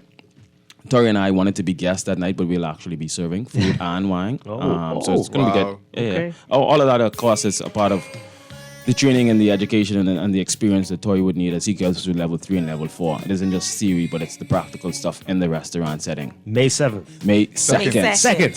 Okay, that's very close. All right, Go ahead. and then on May 2nd as well, we have one day for WSET level 1. On May 3rd and 4th, we have 2 days for WSET level 2. Okay. And just drink some good wine until you hear Beautiful from us stuff. again. Good luck, Tori. Yep. Wishing you all the best. I know you can Pay do attention. We want distinction, Tori. We don't Yes, want merit. absolutely. We don't want pass. We want to pass with distinction. it. Absolutely. Kyle Stubbs, Zena Williams, thank you so much. Thank Always you, a pleasure. Bristol Wines and Spirits. Happy World Malbec Day to Yes, everybody. happy World Malbec Enjoy. Day. Again, you get come down to Premier Crew and you can take advantage of these. Your discount for today. Discounts today. And Chester Robards, thank you. Always a I'll pleasure. see you next week. I'll be back tomorrow morning with more Morning Blend and Morning Blend Business here on Guardian Radio 96.9. Everybody have a great day. Stay tuned for On the Clock with Aaron Green next.